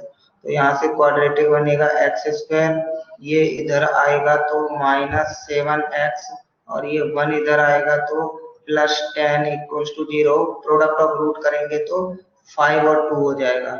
Short trick देखो आप कैसे, मैं पूरा सॉल्व नहीं करता, ये फैक्टराइज करके इतना टाइम नहीं है हमारे पास। ये सीधा हमें पता है कि प्रोडक्ट कितना है, 10 है, तो इसका मतलब 1 रूट 5 होगा, 1 रूट 2 होगा, क्रॉस वेरीफाई कर लो, सम ऑफ रूट आपका 7 है, इनको ऐड करके 7 आता है। तो ये जो आया है ये x का वैल्यू आया है, पर मैंने क्योंकि यहाँ पे स्क्वायर स्क्वायर कर दिया था तो ये सब वेरीफाई करना पड़ेगा मुझे।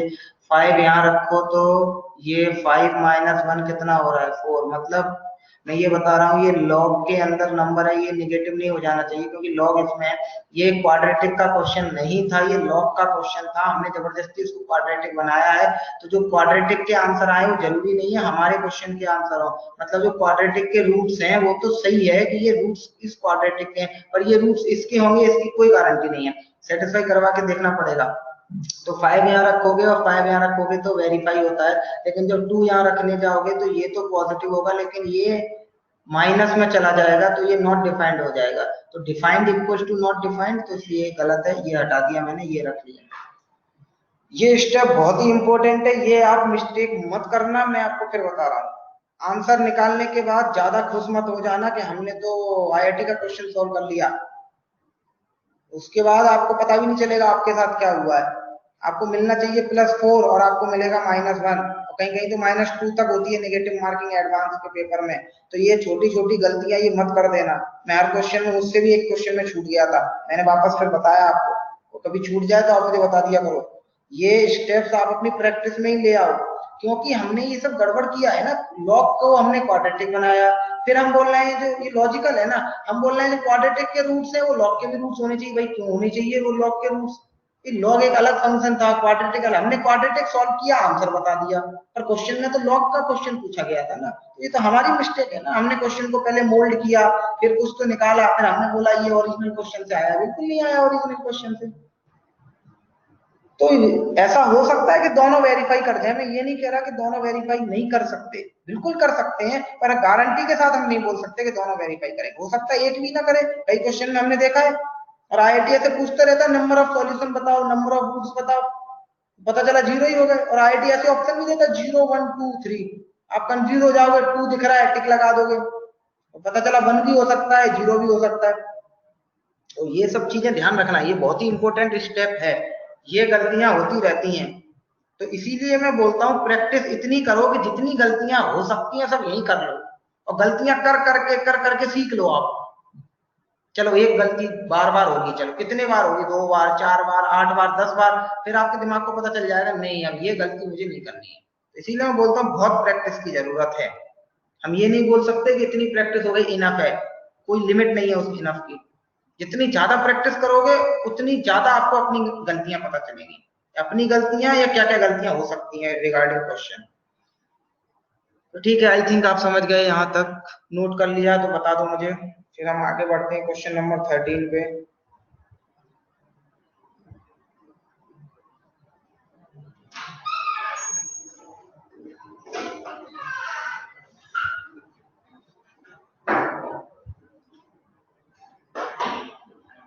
ओके, तो कल बुकलेट ग्रुप पे पोस्ट करवा दी थी मैंने, तो आई थिंक अभी बुकलेट का प्रॉब्लम तो नहीं होगा किसी को।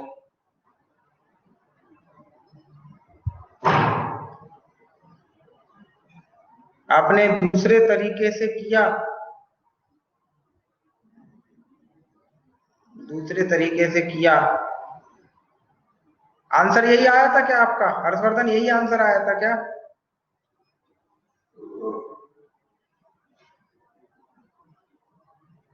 मतलब 2 रिजेक्ट हो गया था और 5 सिर्फ यही आंसर आया था, आंसर सेम आया है। पर जब तक मैं देखूंगा नहीं आपके स्टेप्स, मैं कैसे बताऊं आपके स्टेप्स सही? तो एक बार मुझे ग्रुप पे भेज के या मुझे पर्सनली भेज के एक बार कंफर्म कर लेना अपने स्टेप्स, ठीक है? तो एक बार कंफर्म जरूर कर लेना, क्योंकि हो सकता है उसमें आपने किसी स्टेप पे कोई मिस्टेक की हो, क्योंकि आपका आंसर आ गया है तो आपको लगेगा वो सारे स्टेप सही है, तो वो गलती आप किसी दूसरे क्वेश्चन में कर सकते हो वो स्टेप वाली, और उससे हो सकता है किसी दूसरे क्वेश्चन का आंसर आपका गलत आ जाए। तो इसलिए एक बार मेरे साथ कंफर्म कर लेना आप। चलो फिर हम आ जाते हैं क्वेश्चन नंबर 13 पे। ओके, चलो क्वेश्चन नंबर 13 की बात कर लेते हैं। तो 13 ठीक है, थोड़ा सा मतलब ऐसा थोड़ा सा मतलब क्या बोलूं मैं इसके लिए, थोड़ा सा आपको दिमाग लगाना पड़ेगा इसको समझने के लिए, ऐसा सच कुछ लिखने के लिए नहीं है मेरे पास इसमें। थोड़ा आप ध्यान से सुनो तो आपको समझ में आ जाएगा क्वेश्चन नंबर 13। देखना जरा इधर। अच्छा, इससे रिलेटेड मैं आपको पहले कुछ बता रहा हूँ ताकि आपको ये क्वेश्चन समझ में आ सके, तो वो आप कहीं तो नोट कर लेना। तो इसीलिए मैं बोल रहा हूँ डिस्कशन में बहुत सारी थ्योरी आ जाती है जो किसी दूसरे क्वेश्चन में फिर यूज हो सकती है, इसलिए डिस्कशन बहुत इंपॉर्टेंट होता है। इसीलिए मैं बोलता हूँ मैथ्स में ऐसे थ्योरी के नाम पे कुछ नहीं होता, पर जैसे जैसे आप क्वेश्चंस करते जाओगे ना तो हर एक क्वेश्चन में एक नया कंसेप्ट आता जाएगा। इसीलिए कोई लिमिट नहीं है प्रैक्टिस की, जितनी आप ज्यादा प्रैक्टिस करोगे उतने नए कंसेप्ट आपके सामने आएंगे, तो उतने नए कंसेप्ट आपको पता चलते जाएंगे। ऐसा नहीं है मेरे पास कोई ऐसा लॉजिक में सारे कंसेप्ट आपको एक साथ लिखा दूं, अब मैं बोलूं इससे कुछ नया क्वेश्चन आ ही नहीं सकता, ये सारे कंसेप्ट यही हो गए, नहीं, कुछ ना कुछ तो नया कंसेप्ट हर जगह लगता ही है थोड़ा। तो इसीलिए मैंने बहुत सारे तो बुकलेट में डाल रखे हैं क्वेश्चन, फिर बाकी और भी प्रैक्टिस रहती है। हाँ, तो जो कॉमन कंसेप्ट होते हैं वो हम नोट्स में पढ़ सकते हैं, उतना तो जरूर हो सकता है, पर बाकी हर कंसेप्ट का तो ऐसा कोई लिमिट ही नहीं है, हर क्वेश्चन नया होता है। तो इसमें आप थोड़ा सा एक चीज समझो, मैं आपको ये बता रहा हूँ, जैसे मान लो मैंने एक लिखा, इसको समझने के लिए मैं क्या बताऊं यहाँ पे, चलो ऐसे लिखते हैं, मैंने ये लिखा a x square plus b x, थोड़ा सा आपको दिमाग लगाना पड़ेगा, आप ध्यान से दिमाग लगाना इसमें, a x square plus b x plus c equals to 0, ठीक है? मैंने ये लिखा है यहाँ पे, और मैंने बोला ये क्वाड्रेटिक इक्वेशन है, या तो मैंने ये बोल दिया या मैंने ये बोल दिया कि ए 0 नहीं है और ए बी सी कॉन्स्टेंट है, दो में से एक चीज बता दी चलो आपको।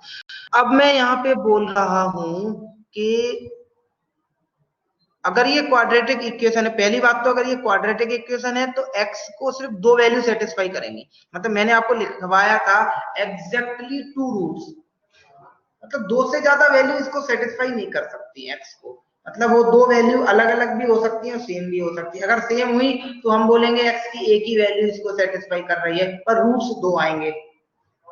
तो पर मैं यहाँ पे आपको ये बोल रहा हूं कि इसको x equals to alpha, beta और गामा तीनों सेटिस्फाई कर रहे हैं इसको, मतलब मैं आपको एक तो ये बता रहा हूँ कि ये क्वाड्रेटिक इक्वेशन है, और एक मैं आपको ये बता रहा हूँ कि x की तीन वैल्यू इसको सेटिस्फाई कर रही है, मतलब एक टाइप से देखा जाए तो ये मेरे ही स्टेटमेंट को कॉन्ट्राडिक्ट कर रहा है। मतलब आप ये ऐसे बोल सकते हो सर आपने तो ये बोला था, बल्कि मैंने बोला क्या था, मैंने तो ये प्रूफ करके दिखाया था आपको कि अगर वो क्वाड्रेटिक है तो उसके दो ही रूट्स हो सकते हैं, ना तो उससे एक भी कम होगा ना उससे एक भी ज्यादा होगा। पर अब मैं आपको एक इंफॉर्मेशन दे रहा हूँ, या तो ये इंफॉर्मेशन मैं आपको डायरेक्टली दे सकता हूँ या इनडायरेक्टली दे सकता हूँ। जैसे इस क्वेश्चन में, क्वेश्चन नंबर 13 में इनडायरेक्टली दी गई है, तो डायरेक्टली तो मैं नहीं समझता हूँ कि ये डायरेक्टली इंफॉर्मेशन किसी भी क्वेश्चन में आईआईटी आपको देगा।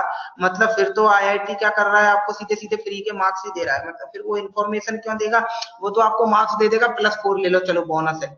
तो वो आपको इनडायरेक्टली इंफॉर्मेशन होगी, तो आपको ये पता करना पड़ेगा। मतलब 3 वैल्यू, 4 वैल्यू, 5 वैल्यू, मतलब 2 से ज्यादा वैल्यू उसको सेटिस्फाई कर रही है। तो अब उसमें प्रॉब्लम ये है कि ये ऐसा कैसे पॉसिबल हो जाएगा। एक तरफ तो मैं बोल रहा हूँ क्वाड्रेटिक है, दूसरी तरफ बोल रहा हूँ 2 से ज्यादा वैल्यू सेटिस्फाई कर रही है।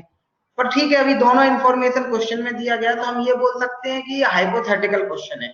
इस टाइप के कुछ क्वेश्चन हो जाते हैं जो हाइपोथेटिकल क्वेश्चन होते हैं। ये इंग्लिश का एक टर्म है, हिंदी तो इसकी मुझे भी नहीं पता। जो मैंने भी एक्सप्लेन किया उसको हम बोलते हैं हाइपोथेटिकल। मतलब ये हाइपोथेटिकल टाइप का क्वेश्चन है। मतलब मैं ही ये बोलूं, इसका मतलब समझाऊं, मैं ही फिर ऐसा क्वेश्चन दे दूं। तो एक प्रकार से ये जो सिचुएशन मतलब रियल सिचुएशन नहीं है, तो हम उसको बोलते हैं हाइपोथेटिकल सिचुएशन। जैसे कभी कभी फिजिक्स में भी आपके सामने आ जाती है हाइपोथेटिकल सिचुएशन। मतलब वो आपको लगता हुआ ये कर्व है वो उल्टा है, और उल्टा उस पर ऐसे नीचे से साइकिल चला रहे हैं। जैसे आपने सर्कस में देखा हो मौत का कुआं, तो उससे भी थोड़ा उल्टा बना दो 180 डिग्री कर्व, तो ऐसा कुछ तो साइकिल चला रहे हैं। क्वेश्चन में तो देखो कुछ भी दे सकते हैं आपको, पर आपको समझना पड़ेगा ना ये ऐसा हाइपोथेटिकल सिचुएशन है। तो आप आंसर निकालो उसी सिचुएशन के बेसिस पे, जो भी आंसर आएगा उस पर टिक लगा दो। मतलब वो रियल क्वेश्चन नहीं हुआ, एक टाइप से हाइपोथेटिकल हो गया। तो यहाँ भी हम ठीक है हाइपोथेटिकल मान के इसको सॉल्व करते हैं।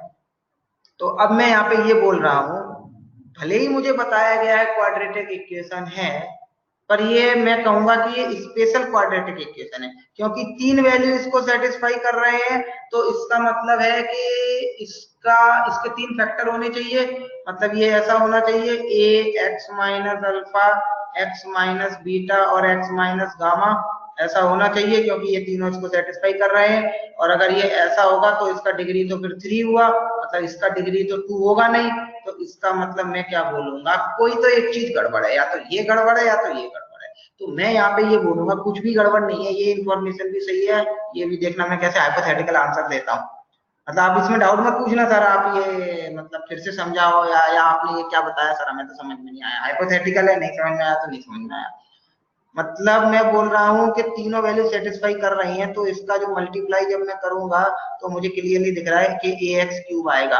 पर यहाँ पे ax² दिया है, तो मैं यही बोल देता हूँ कि ये भी सही है और ये भी सही है, दोनों सही है। चलो ठीक है, a ही 0 हो जाएगा। मतलब दोनों झगड़ रहे हैं कि ये सही है कि ये सही है, तो a ने खुद ही कह दिया रेज हैंड करके, चलो ठीक है आप लोग झगड़ो मत, मैं ही 0 हो जाता हूँ। अब तो सही है ना। मतलब मैं ये बोल रहा हूँ कि ax² इक्वल्स टू ax³। ऐसा कैसे हो जाएगा, ये झगड़ रहा है इसके साथ, नहीं मैं सही हूँ, ये बोला नहीं मैं सही हूँ, ए ने हाथ खड़े कर दिए, नहीं बोले मैं ही 0 हूँ, तुम लोग मत झगड़ो। तो 0 इक्वल्स टू 0, बोलो इसमें क्या गड़बड़ है। गड़बड़ है वो सही बात है, आप सब समझ रहे हो, पर हाइपोथेटिकल है, कुछ नहीं कर सकते। हाइपोथेटिकल इज हाइपोथेटिकल, आगे भी क्वेश्चन आएंगे तो हाइपोथेटिकल इज हाइपोथेटिकल। किसी चैप्टर में क्वेश्चन आया तो मैं आपको उसके हिसाब से ही आंसर दूंगा। तो ठीक है, अगर आ जाए ऐसा क्वेश्चन आईआईटी में तो आप भी हाइपोथेटिकल आंसर दे देना a0। चलो अब a0 हो गया, तो फिर ये बात आई। अब तो ये और गड़बड़ हो गया।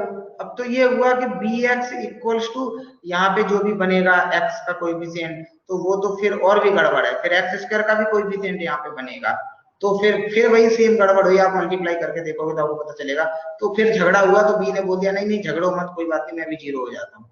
तो 0 इक्वल्स टू 0 हो गया। फिर सेम लॉजिक से फिर जब ये सब 0 हो गए तो 0 + 0 0 हो गया। तो फाइनली हमें सॉल्व करके मिल गया c इक्वल्स टू 0।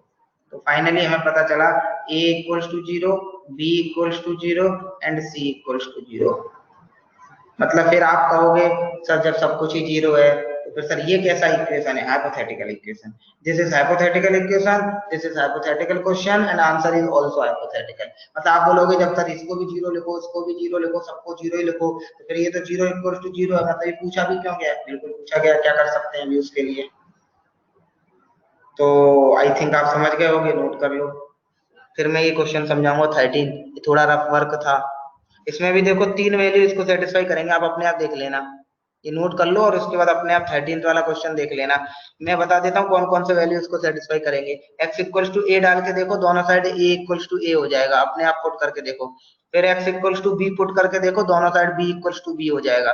फिर x equals to c put करके देखो, c इक्वल्स टू सी हो जाएगा। आपको पता चल जाएगा 3 जो वैल्यूज है वो उसको सेटिस्फाई कर रहे हैं।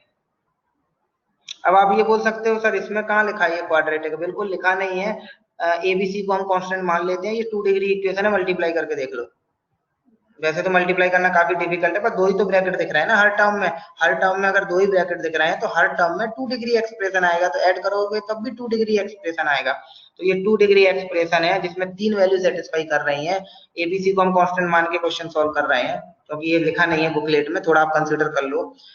तो 2 डिग्री एक्सप्रेशन को 3 वैल्यू सेटिस्फाई कर रही हैं, तो ये हाइपोथेटिकल हो गया। तो हम यहाँ पे बोलेंगे कि ये कोएफिशिएंट्स जो है वो 0 है। अच्छा अभी 1 मिनट, नहीं अच्छा 1 मिनट, 13 वाले क्वेश्चन में तो कुछ और ही हमें प्रूव करना था, यहाँ पे क्या कोएफिशिएंट मालूम है। ठीक है, अभी ठीक है, अभी मैं आपको प्रूफ कर देता हूँ, आप ये सब नोट कर ही रहे होगे। मतलब इसमें ये प्रूफ करना है, एज सच प्रूफ कुछ नहीं, वो प्रूफ हो गया। आप इसमें ये लिख देना लास्ट में, क्योंकि ये 2 डिग्री एक्सप्रेशन है और इसको 3 वैल्यू सेटिस्फाई कर रहे हैं, इसका मतलब ये 0 इक्वल्स टू 0 जैसा, मतलब आप समझ जाओ ये एक आइडेंटिटी है। मतलब ये ऐसा कुछ है ही नहीं है, ऐसा दिख रहा है मुझे। मतलब आप मुझे ये बताओ, एक एक चीज अगर आप यहाँ समझो कि a 0 है, b 0 है, c 0 है, जब सब 0 ही है तो x की जगह मैं अल्फा रखूं, बीटा रखूं, गामा रखूं, मैं तो कह रहा हूं मैं x की 5 रख दूं, बोलो सेटिस्फाई करेगा या नहीं करेगा? बिल्कुल करेगा। 0 into 25 zero, b into 0 into 5 zero, और फिर जीरो, तो भी 0 इक्वल टू 0 आएगा। अब मैं बोलूं x की जगह 7 रख दूं, सेटिस्फाई करेगा? बिल्कुल सेटिस्फाई करेगा। मतलब ये x पे तो डिपेंड ही नहीं करेगा। जब a b c 0 हो गए तो x की जगह दुनिया का कुछ भी रखते रहो, वो हमेशा सेटिस्फाई करेगा। मतलब फिर मैं बोलूं 3 वैल्यू तो बता ही नहीं है, मैं बोलूं उसकी इनफाइनाइट वैल्यू इसको सेटिस्फाई करेंगे। जब हाइपोथेटिकली सिचुएशन है तो फिर तो सब कुछ ही हाइपोथेटिकल होगा, फिर इनफाइनाइट वैल्यू इसको सेटिस्फाई करेंगी। तो ये बोल रहे हैं प्रूफ करो ये हमेशा x के इक्वल होगा। तो मैंने प्रूफ कर दिया, क्योंकि ये 2 डिग्री एक्सप्रेशन है, 3 वैल्यू इसको सेटिस्फाई कर रही है, तो ये एक आइडेंटिटी हो गया और ये यूनिवर्सल ट्रू हो गया, तो इसको हर वैल्यू सेटिस्फाई करेगी। बस ये ऐसे ही हो गया, ऐसा कुछ इसमें लिखने जैसा नहीं है, आप समझ जाओ बस।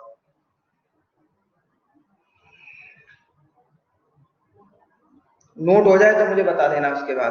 उसके बाद हम जाएंगे क्लास असाइनमेंट 2 पे। आप क्लास असाइनमेंट 2 के डाउट दे दो मुझे।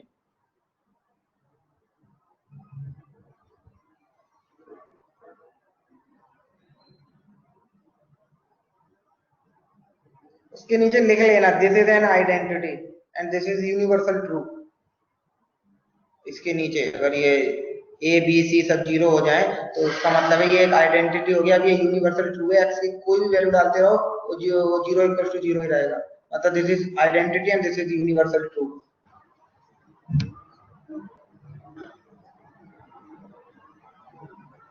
0 इंटू 1/0 इज 0, नहीं नॉट डिफाइंड।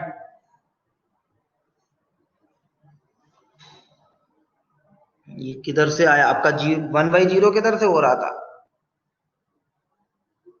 ये नॉट डिफाइंड है, ये 0 नहीं होता। 1/0 is not defined. Not defined का 0 के साथ मल्टीप्लाई करोगे वो नॉट डिफाइंड ही रहेगा। जो चीज डिफाइन ही नहीं है उसको दुनिया के किसी भी ऑपरेशन के साथ उसको डिफाइन नहीं कर सकते।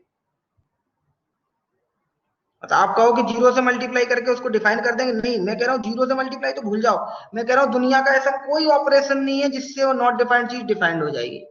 सर टोटल कितने चैप्टर हैं? ओके, टोटल कितने चैप्टर हैं?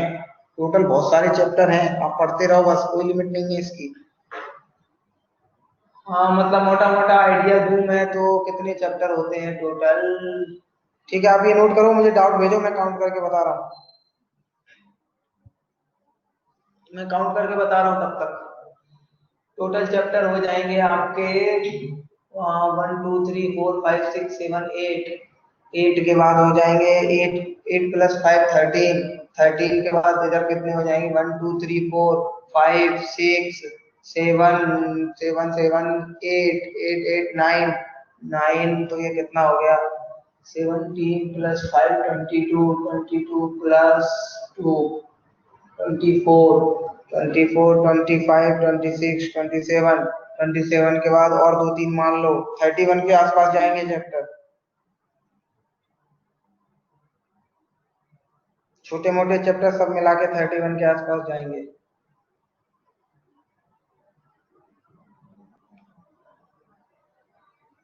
और बहुत बड़े बड़े चैप्टर हैं, कुछ तो चैप्टर बहुत ही बड़े हैं।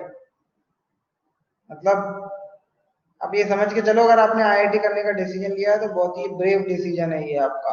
बहुत मेहनत की जरूरत है, बहुत मेहनत करनी पड़ेगी। इतना बड़ा सिलेबस वो भी एक सब्जेक्ट का।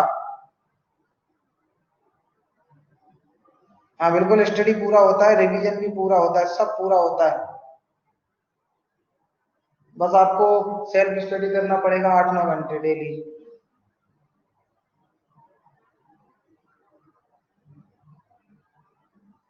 मतलब आप ऐसा समझ लो 8 घंटे आप सेल्फ स्टडी करोगे, 6 घंटे आप क्लास अटेंड करोगे तो कितना हो गया 14 आवर्स। 14 आवर्स के बाद 2 घंटे आपका ऐसे निकाल दो तो कितना हो गया 14 16 आवर्स। 16 आवर्स के बाद आपके पास 8 आवर्स बचे। मतलब आप ये समझ लो 6.5 घंटे 7 घंटे आप सोने के लिए निकाल लो, और बाकी ये रेडी वेडी होने के लिए, ये सब करने के लिए, लंच डिनर करने के लिए, और आप ये 2 घंटे निकाल लो। मतलब 9 आवर्स आप ऐसे हटा दो, 7 + 2 9 आवर्स। उसके अलावा आपको सिर्फ पढ़ना है बस 2 साल तक, जब तक कि आईआईटी में हो जाएगा। और मैं आपको क्लियरली बता दूं, एक बार आईआईटी में सिलेक्ट होने के बाद आईआईटी या एनआईटी अगर आपको एक बार मिल गया, उसके बाद आपको जीवन में कभी पढ़ाई करनी नहीं पड़ती। अब पढ़ाई करना भी चाहोगे तो पढ़ाई कर नहीं पाओगे। आईआईटी में पढ़ने वढ़ने का कोई सिस्टम नहीं होता, एनआईटी में पढ़ने वढ़ने का कोई सिस्टम नहीं होता। बहुत ही छोटा सा सिलेबस होता है एक सेमेस्टर का। एक सब्जेक्ट में 4-5 चैप्टर होते हैं, टीचर 2-3 पढ़ा पाता है, उसी में से पेपर होता है, वहीं पेपर चेक होता है, सब कुछ वहीं हो जाता है, रिजल्ट भी वहीं बन जाता है, डिग्री भी वहीं से मिलती है, सब कुछ अपना घर का रहता है। और टीचर किसी को फेल नहीं करता है। अगर आप टीचर से झगड़ लिए तो ही आप फेल होते हो, तो टीचर किसी को फेल नहीं करता है। सिर्फ प्रैक्टिस है इम्पोर्टेंट, हाँ बहुत ज्यादा इम्पोर्टेंट है। बस आप ये समझो कि बस ये 2 साल ही आपको पढ़ने हैं, उसके बाद जिंदगी में कभी पढ़ाई करने का मौका नहीं मिलेगा आपको, और ये मैं सीरियसली फैक्ट बता रहा हूँ। इसके बाद जिंदगी भर आप पढ़ाई करने के लिए ऐसे आप सोचोगे कि काश के तब पढ़ाई कर ली होती, अब तो पढ़ाई करने का मौका ही नहीं मिल रहा है। प्राइवेट कॉलेजेस की बात अलग है। देखो मैं पहले ही बता दूं, प्राइवेट कॉलेजेस का अपना काम नहीं होता, वो बाहर से यूनिवर्सिटी होती है, वहां से पेपर आता है और वहीं पेपर चेक होने जाता है, वहीं से रिजल्ट बनता है और वहीं से डिग्री आती है। तो बहुत पढ़ाई करनी पड़ती है प्राइवेट कॉलेज वालों को।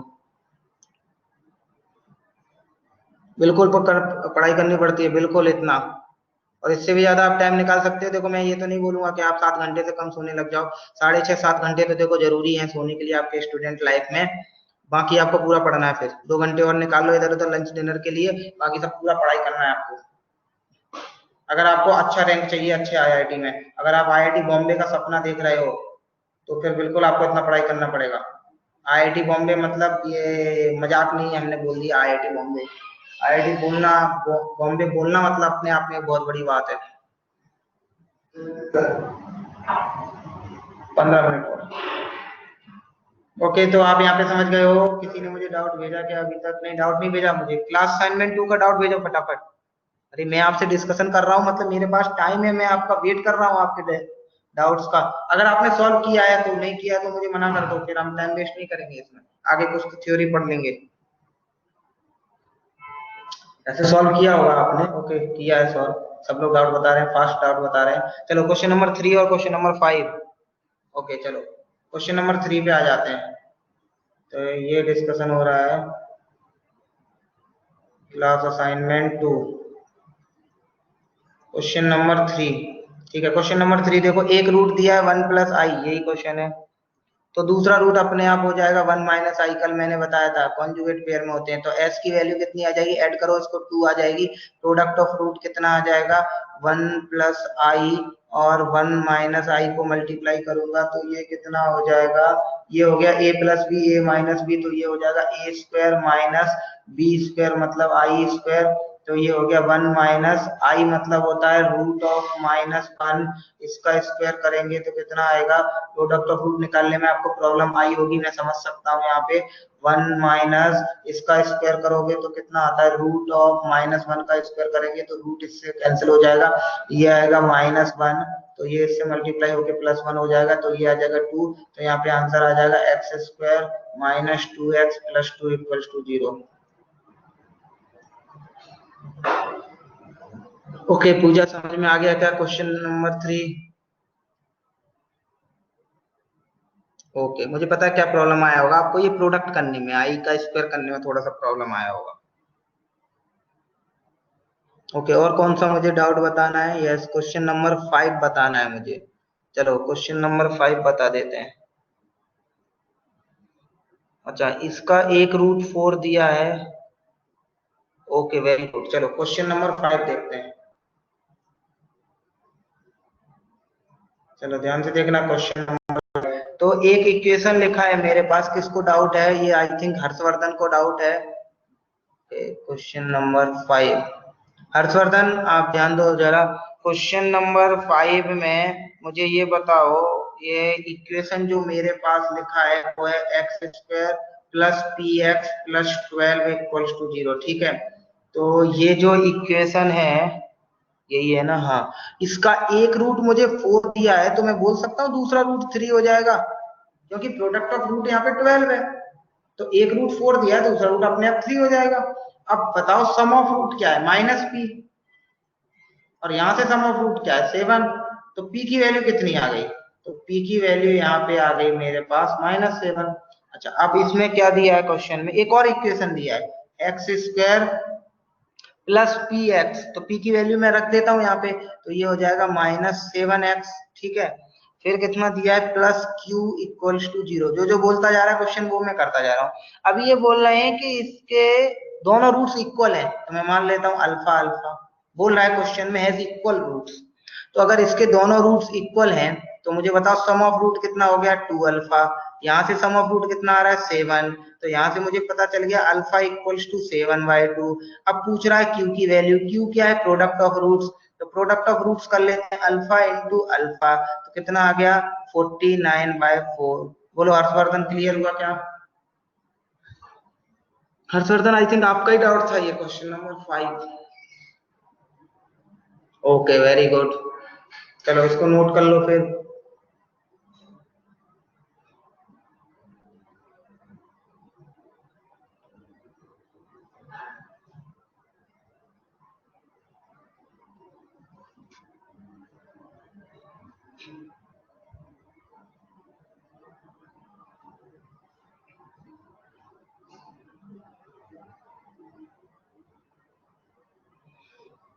ओके, मैंने पहले भी आपको बताया था, एक बार मैं फिर से बता देता हूँ।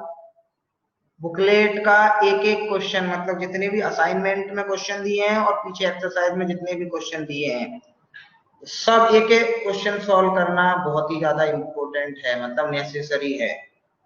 सफिशिएंट नहीं है, एक दिन और किसी ने पूछा था, पर नेसेसरी है। उसमें हम छोड़ नहीं सकते कुछ भी। उसके बाद आप सफिशिएंट के लिए जितना प्रैक्टिस करना चाहो करो, पर ये पहले नेसेसरी है, प्राइमरी स्टेप है ये। ओके, क्वेश्चन नंबर 7 पूछ रहे हो गिरीश आप?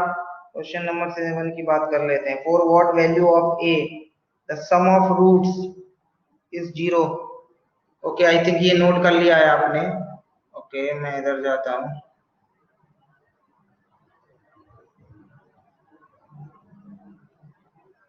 ओके, तो मैं बताता हूँ आपको, क्वेश्चन नंबर 7 की बात कर रहे हैं। तो सम ऑफ रूट यहाँ से देख लेता हूँ मैं, x का जो कोएफिशिएंट है उसका नेगेटिव, वो होता है सम ऑफ रूट्स, -b/a होता है। a तो यहाँ पे 1 है, तो 2 - a - a²। अच्छा, ये सम ऑफ रूट हो गया। तो बोल रहे हैं a की किस वैल्यू के लिए सम ऑफ रूट 0 होगा? तो ठीक है, ये माइनस को मैं अंदर मल्टीप्लाई कर देता हूँ, तो ये हो गया a² + a - 2, ये 2 से इधर डिवाइड कर दिया, = 0। तो ये हो गया a + 2, और ये हो गया a - 1 = 0। आई थिंक गिरीश आप समझ गए होंगे, -2 और 1 नहीं, क्या मैं ये क्यों ड्रॉ कर रहा हूँ? इनइक्वलिटी तो नहीं है ये, बस। तो इसमें क्या है फिर? a = -2 और 1। ओके, क्लियर हो गया। ठीक है, तो आई थिंक डाउट्स खत्म हो गए फिर आपके। होम असाइनमेंट में बोलो किसी को डाउट है तो। होम असाइनमेंट में एक पूछा है गोमती ने क्वेश्चन नंबर 6। और किसी को कुछ डाउट है क्या? क्वेश्चन नंबर 6 छोड़ के बाकी किसी को कुछ डाउट है? सर फिर से बताऊं? फिर से मैंने एक ही लाइन तो लिखी है। देखो ये जो था ये x का कोएफिशिएंट था, ठीक है। सम ऑफ रूट क्या होता है? माइनस बी बाई ए, तो माइनस ये b हो गया, a तो 1 था। अब बोल रहे हैं सम ऑफ रूट 0 होना चाहिए, तो मैंने इक्वल टू 0 कर दिया। फिर 2 से इधर डिवाइड किया, माइनस का अंदर मल्टीप्लाई किया, बस फिर ये क्वाड्रेटिक का फैक्टर किया, आंसर आ गया -2 1। अभी आपको कुछ पर्टिकुलर डाउट है इसमें तो पूछ सकते हो, बाकी मुझे पता नहीं था इसमें क्या एक्सप्लेन करना है। ये थोड़ा सा ये क्या है ना, ये अभी ऑनलाइन के चक्कर में ये थोड़ा सा प्रॉब्लम आ रहा है। क्लासरूम में तो आप एग्जैक्टली एक्चुअली पूछ पाते हो कि सर आपने ये मुझे डाउट है। अभी इसमें एक्चुअली मुझे ये कंफ्यूजन हो जाता है थोड़ा थोड़ा कि आप क्या डाउट पूछ रहे हो। अगर मुझे आपका डाउट नहीं समझ में आया और आपका क्लियर नहीं हो तो आप एग्जैक्टली उसको लिख के पूछ लिया करो। सर पूरी एच ए सॉल्व नहीं किया है, हम कल पूछ सकते हैं। ठीक है, तो होम असाइनमेंट छोड़ देते हैं, फिर होम असाइनमेंट फिर हम कल डिस्कस करेंगे। ठीक है, तो अगला थ्योरी पढ़ा देता हूं मैं, तो कल के लिए आपके लिए असाइनमेंट 3 भी हो जाएगा फिर सॉल्व करने के लिए। ठीक है, तो assignment 3 home assignment class assignment ये भी सॉल्व कर लेना। इसीलिए मैं बोल रहा हूँ डेली डेली एक ना एक टॉपिक तो हम पढ़ेंगे। मैं ज्यादा नहीं पढ़ाऊंगा पर डेली एक टॉपिक तो हम पढ़ेंगे, तो उसका प्रैक्टिस तो आपको डेली रहेगा ही। और मेरे हिसाब से बुकलेट में मैंने इनफ क्वेश्चंस डाले हैं, जितना मुझे लगता है कि इतनी प्रैक्टिस तो एवरेज स्टूडेंट को भी लगेगी, बिलो एवरेज है उसको भी लगेगी। 20 क्वेश्चन सफिशिएंट होते हैं एक टॉपिक समझने के लिए। मतलब कोई बिलो एवरेज बच्चा है वो भी 20 क्वेश्चन सॉल्व करके अच्छा सा प्रैक्टिस कर सकता है, वो टॉपिक समझ सकता है। फिर भी किसी को ज्यादा लगता है तो आपके पास ऑप्शन है सिंगेज। आई आई थिंक मुझे पता चला है अकेडमी से आपको मिली है सिंगेज, अच्छा अकेडमी के थ्रू आपने परचेज की है, तो ठीक है आपके पास सिंगेज आ गई तो आप वहां से प्रैक्टिस कर सकते हो। ठीक है, नेक्स्ट फिर हम डिस्कशन कर लेते हैं, नेचर ऑफ रूट्स की बात कर लेते हैं। हेडिंग लिखो नेचर ऑफ रूट्स।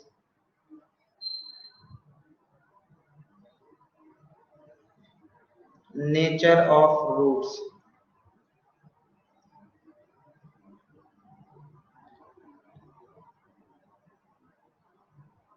नहीं मैंने बोला नेसेसरी है, सफिशिएंट नहीं है, मैं पहले ही बोल रहा हूं।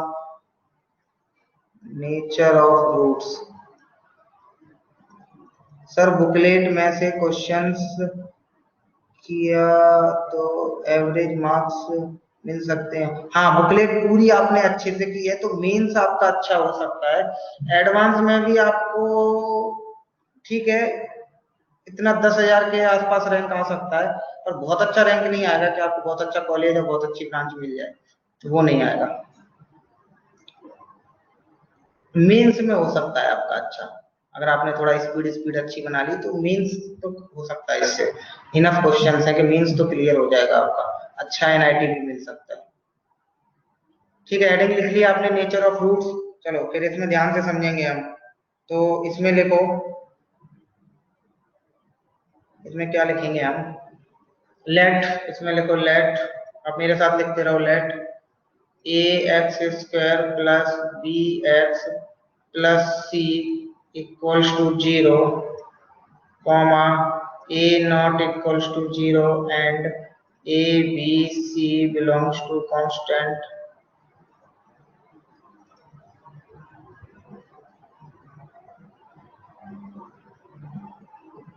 बिल्कुल रेफर किया गया है आपको, रेफरेंस बुक सिंगेज रेफर किया गया है। एक दिन और पूछा था मुझसे तो मैंने बताया था रेफरेंस बुक के लिए सिंगेज इज द बेस्ट बुक। बाकी मैंने उस दिन प्रैक्टिस सेशन भी दिया था आपको।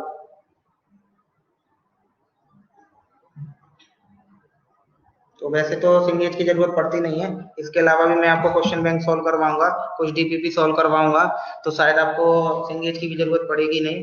पर फिर भी आपको जब खाली टाइम मिलता है सिंगेज में से प्रैक्टिस कर सकते हो, सिंगेज इज द बेस्ट बुक। खाली टाइम को वेस्ट नहीं करना है, जितना ज्यादा प्रैक्टिस करोगे उतना ज्यादा अच्छा है। चलो तो ये हमने लिख लिया, इसका मतलब है कि ये क्वाड्रेटिक इक्वेशन है, हम क्वाड्रेटिक इक्वेशन की बात कर रहे हैं। Let this is equals to 0, और हमने क्या लिखा है ये सब हमने लिख दिया, इसका मतलब ये क्वाड्रेटिक इक्वेशन है। तो अब हम इसमें लिखेंगे then first part, first part देखो, फर्स्ट पार्ट के लिए पहले कंडीशन है if a b c belongs to real. अगर ए बी सी रियल है तभी ये डिस्कशन किया जा रहा है, मतलब कांस्टेंट तो है ही, कांस्टेंट में भी रियल है तो ही ये डिस्कशन किया जा रहा है आगे। इफ दिस देन में फर्स्ट पार्ट आप मेरे साथ लिख सकते हो। मैं ऐसा इसलिए बोल रहा हूँ क्योंकि ये आपने जो बचपन में पढ़ा है वही मैं आपको यहाँ लिखवा रहा हूँ। तो आपने बचपन में ये पढ़ा होगा, क्या पढ़ा होगा, तो आपने 3 केस पढ़े होंगे कि डिस्क्रिमिनेंट अगर 0 होता है तो क्या होता है। दूसरा आपने पढ़ा होगा डिस्क्रिमिनेंट अगर, इस पे आपने क्वेश्चन भी बहुत सारे सॉल्व किए होंगे, इसीलिए मैं कह रहा हूँ आप साथ में लिख सकते हैं, इसमें समझने का कुछ है नहीं, बस वही बचपन में पढ़ा हुआ मैं यहाँ पे नोट्स में लिखवा रहा हूँ। तो डी अगर 0 होता है तो क्या होता है, दिस इम्प्लाइज, आपको पता होगा लिख लो, roots are real and equal. हाँ क्या होता है, roots are real and equal. ठीक है, इसमें क्या होता है, roots are real and different. Roots real तो होते हैं पर अलग अलग होते हैं, डिफरेंट होते हैं। और इसमें क्या होता है, रूट्स रियल नहीं होते हैं, रूट्स क्या होते हैं, इमेजिनरी होते हैं।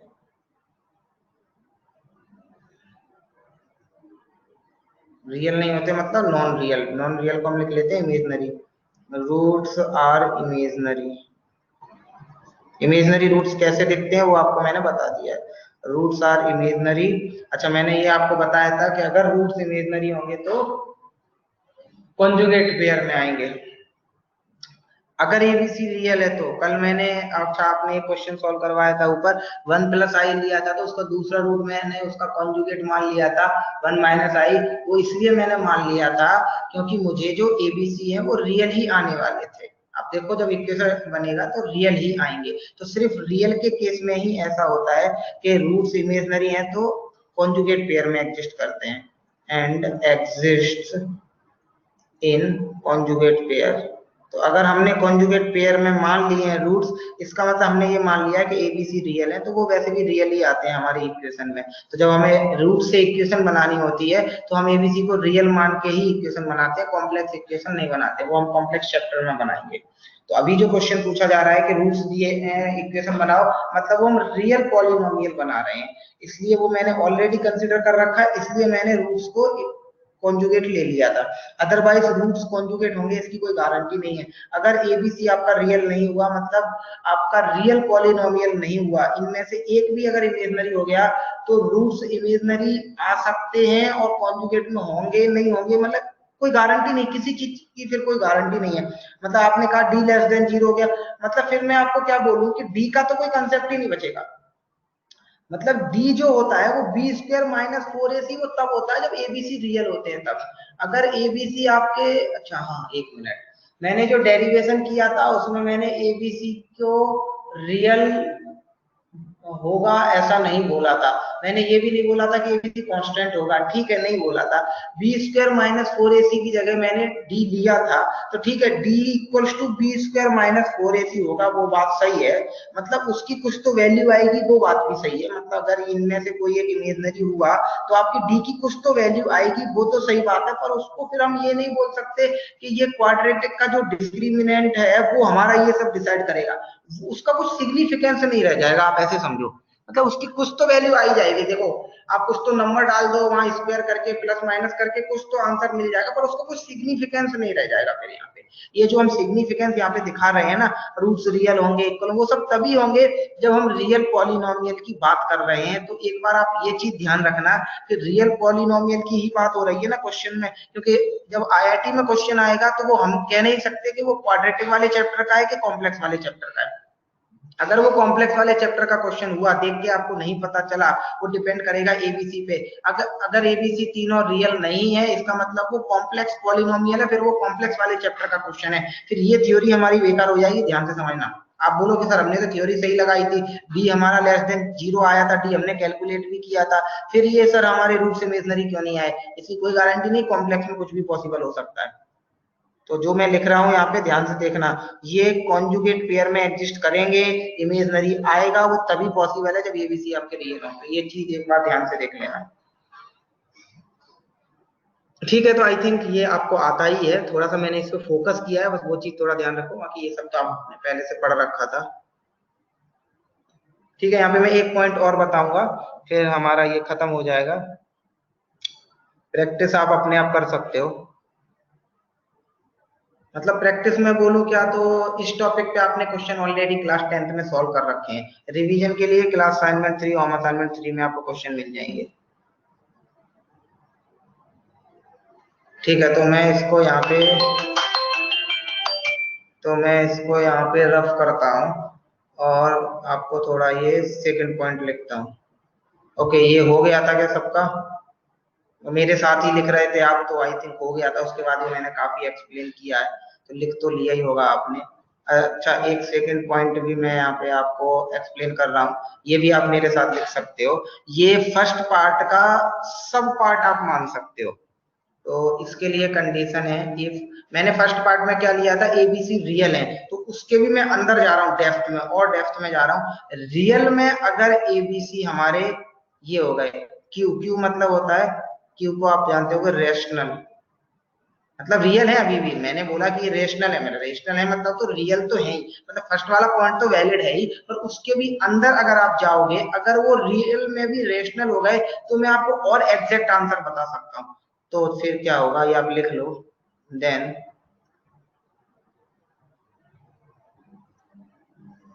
ए पार्ट, अब उसमें आपको ये देखना पड़ेगा कि जो डी है आपका, वो डी अगर आपका परफेक्ट स्क्वायर हुआ, तो एक केस है कि डी परफेक्ट स्क्वायर है, और दूसरा केस है D is not perfect square. दो केस आएंगे फिर वहां पे। परफेक्ट स्क्वायर आप जानते हो, ऐसे नंबर होते हैं परफेक्ट स्क्वायर, 4, 9, 16, 25, 36, इस टाइप के जो नंबर होते हैं परफेक्ट स्क्वायर होते हैं। तो डी आपने ऑलरेडी कैलकुलेट किया था, डी अगर परफेक्ट स्क्वायर आ जाए। अच्छा हाँ, इसमें मैं एक चीज और बता दूं आपको, डी अगर 0 ही आ गया तो फिर तो यहाँ पे कोई बात ही नहीं है। तो फिर मैं यहाँ पे बोल रहा हूँ परफेक्ट स्क्वायर तो तब बात होगी ना जब डी पॉजिटिव है। तो ये फर्स्ट केस का सब पार्ट मान सकते हो आप, मतलब जो फर्स्ट केस का जो फर्स्ट पार्ट था आई थिंक, नहीं सेकंड पार्ट था। डी अगर पॉजिटिव है तो हमारे पास क्या आता है, दो रूट्स आते हैं और दोनों रूट्स अलग अलग आते हैं। अब उसमें भी मैं बोल रहा हूं, अगर डी परफेक्ट स्क्वायर हो गया, डी पॉजिटिव है, ठीक है, अब डी की वैल्यू मान लो 3 आती है, तो 3 परफेक्ट स्क्वायर नहीं है, तो इस केस में आएगा वो। और डी अगर मान लो 4 आ गया, तो वो इस केस में आएगा। तो उसमें भी मैं एग्जैक्ट आंसर बता रहा हूं। तो डी अगर हमारा परफेक्ट स्क्वायर हुआ, तो जो रूट्स आएंगे हमारे, वो रूट्स क्या आएंगे, रूट्स हमारे रेशनल आएंगे। तो इस केस में क्या आएगा, इस केस में लिख लो रूट्स आर रेशनल। आप सॉल्व करके देख लेना, कोई भी इक्वेशन हो जिसका डी परफेक्ट स्क्वायर आ रहा हो, उसके रूट्स निकाल के देखना, तो रूट्स आपके रेशनल आएंगे। एंड अनइक्वल, ये तो ऑब्वियस है, अनइक्वल आएंगे। क्यों अनइक्वल आएंगे, क्योंकि डी आपका पॉजिटिव है और एबीसी रेशनल है, मतलब रियल तो है ही वो, तो और डी आपका पॉजिटिव है, परफेक्ट स्क्वायर है मतलब पॉजिटिव है, तो रूट्स अनइक्वल तो आने ही आने हैं। और अनइक्वल में भी मैं आपको बता रहा हूँ रेशनल आएंगे। ठीक है, अब यहाँ देखते हैं, यहाँ भी अनइक्वल आएंगे। क्यों, क्योंकि डी अभी भी पॉजिटिव है, बस वो परफेक्ट स्क्वायर नहीं है। D is not perfect square but positive. मैं यहाँ पे लिख देता हूँ अगर आपको डाउट रहे तो, डी पॉजिटिव है लेकिन परफेक्ट स्क्वायर नहीं है।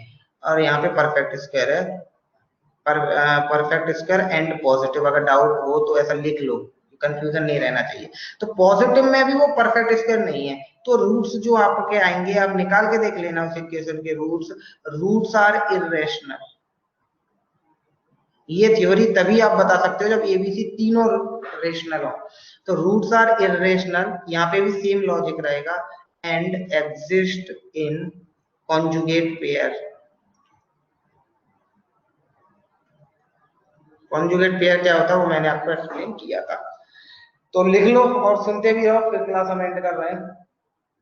अगर एबीसी मेरे रेशनल नहीं हुए तीनों, तो फिर मैं ये नहीं गारंटी के साथ बोल सकता हूँ कि रेशनल आ रहे हैं तो कॉन्जुगेट पेयर में आएंगे नहीं आएंगे, वो इरेशनल भी आएंगे नहीं आएंगे, मैं उसकी भी गारंटी नहीं ले सकता।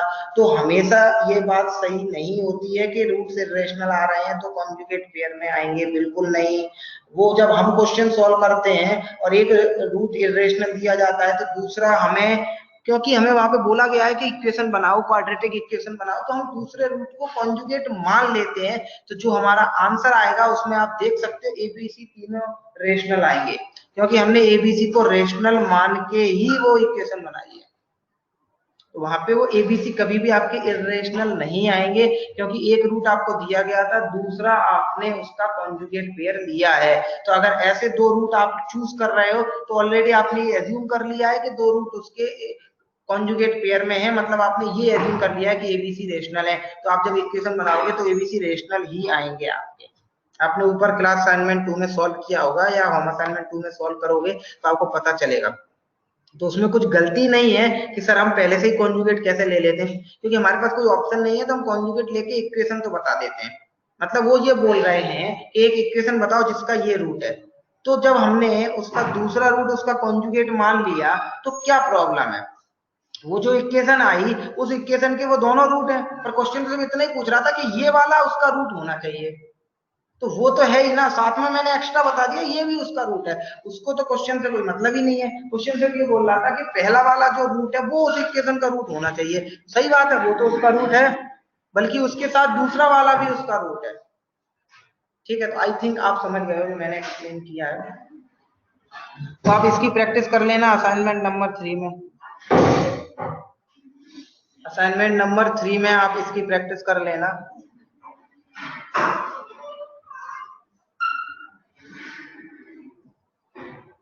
ओके, आई थिंक सबको क्लियर है।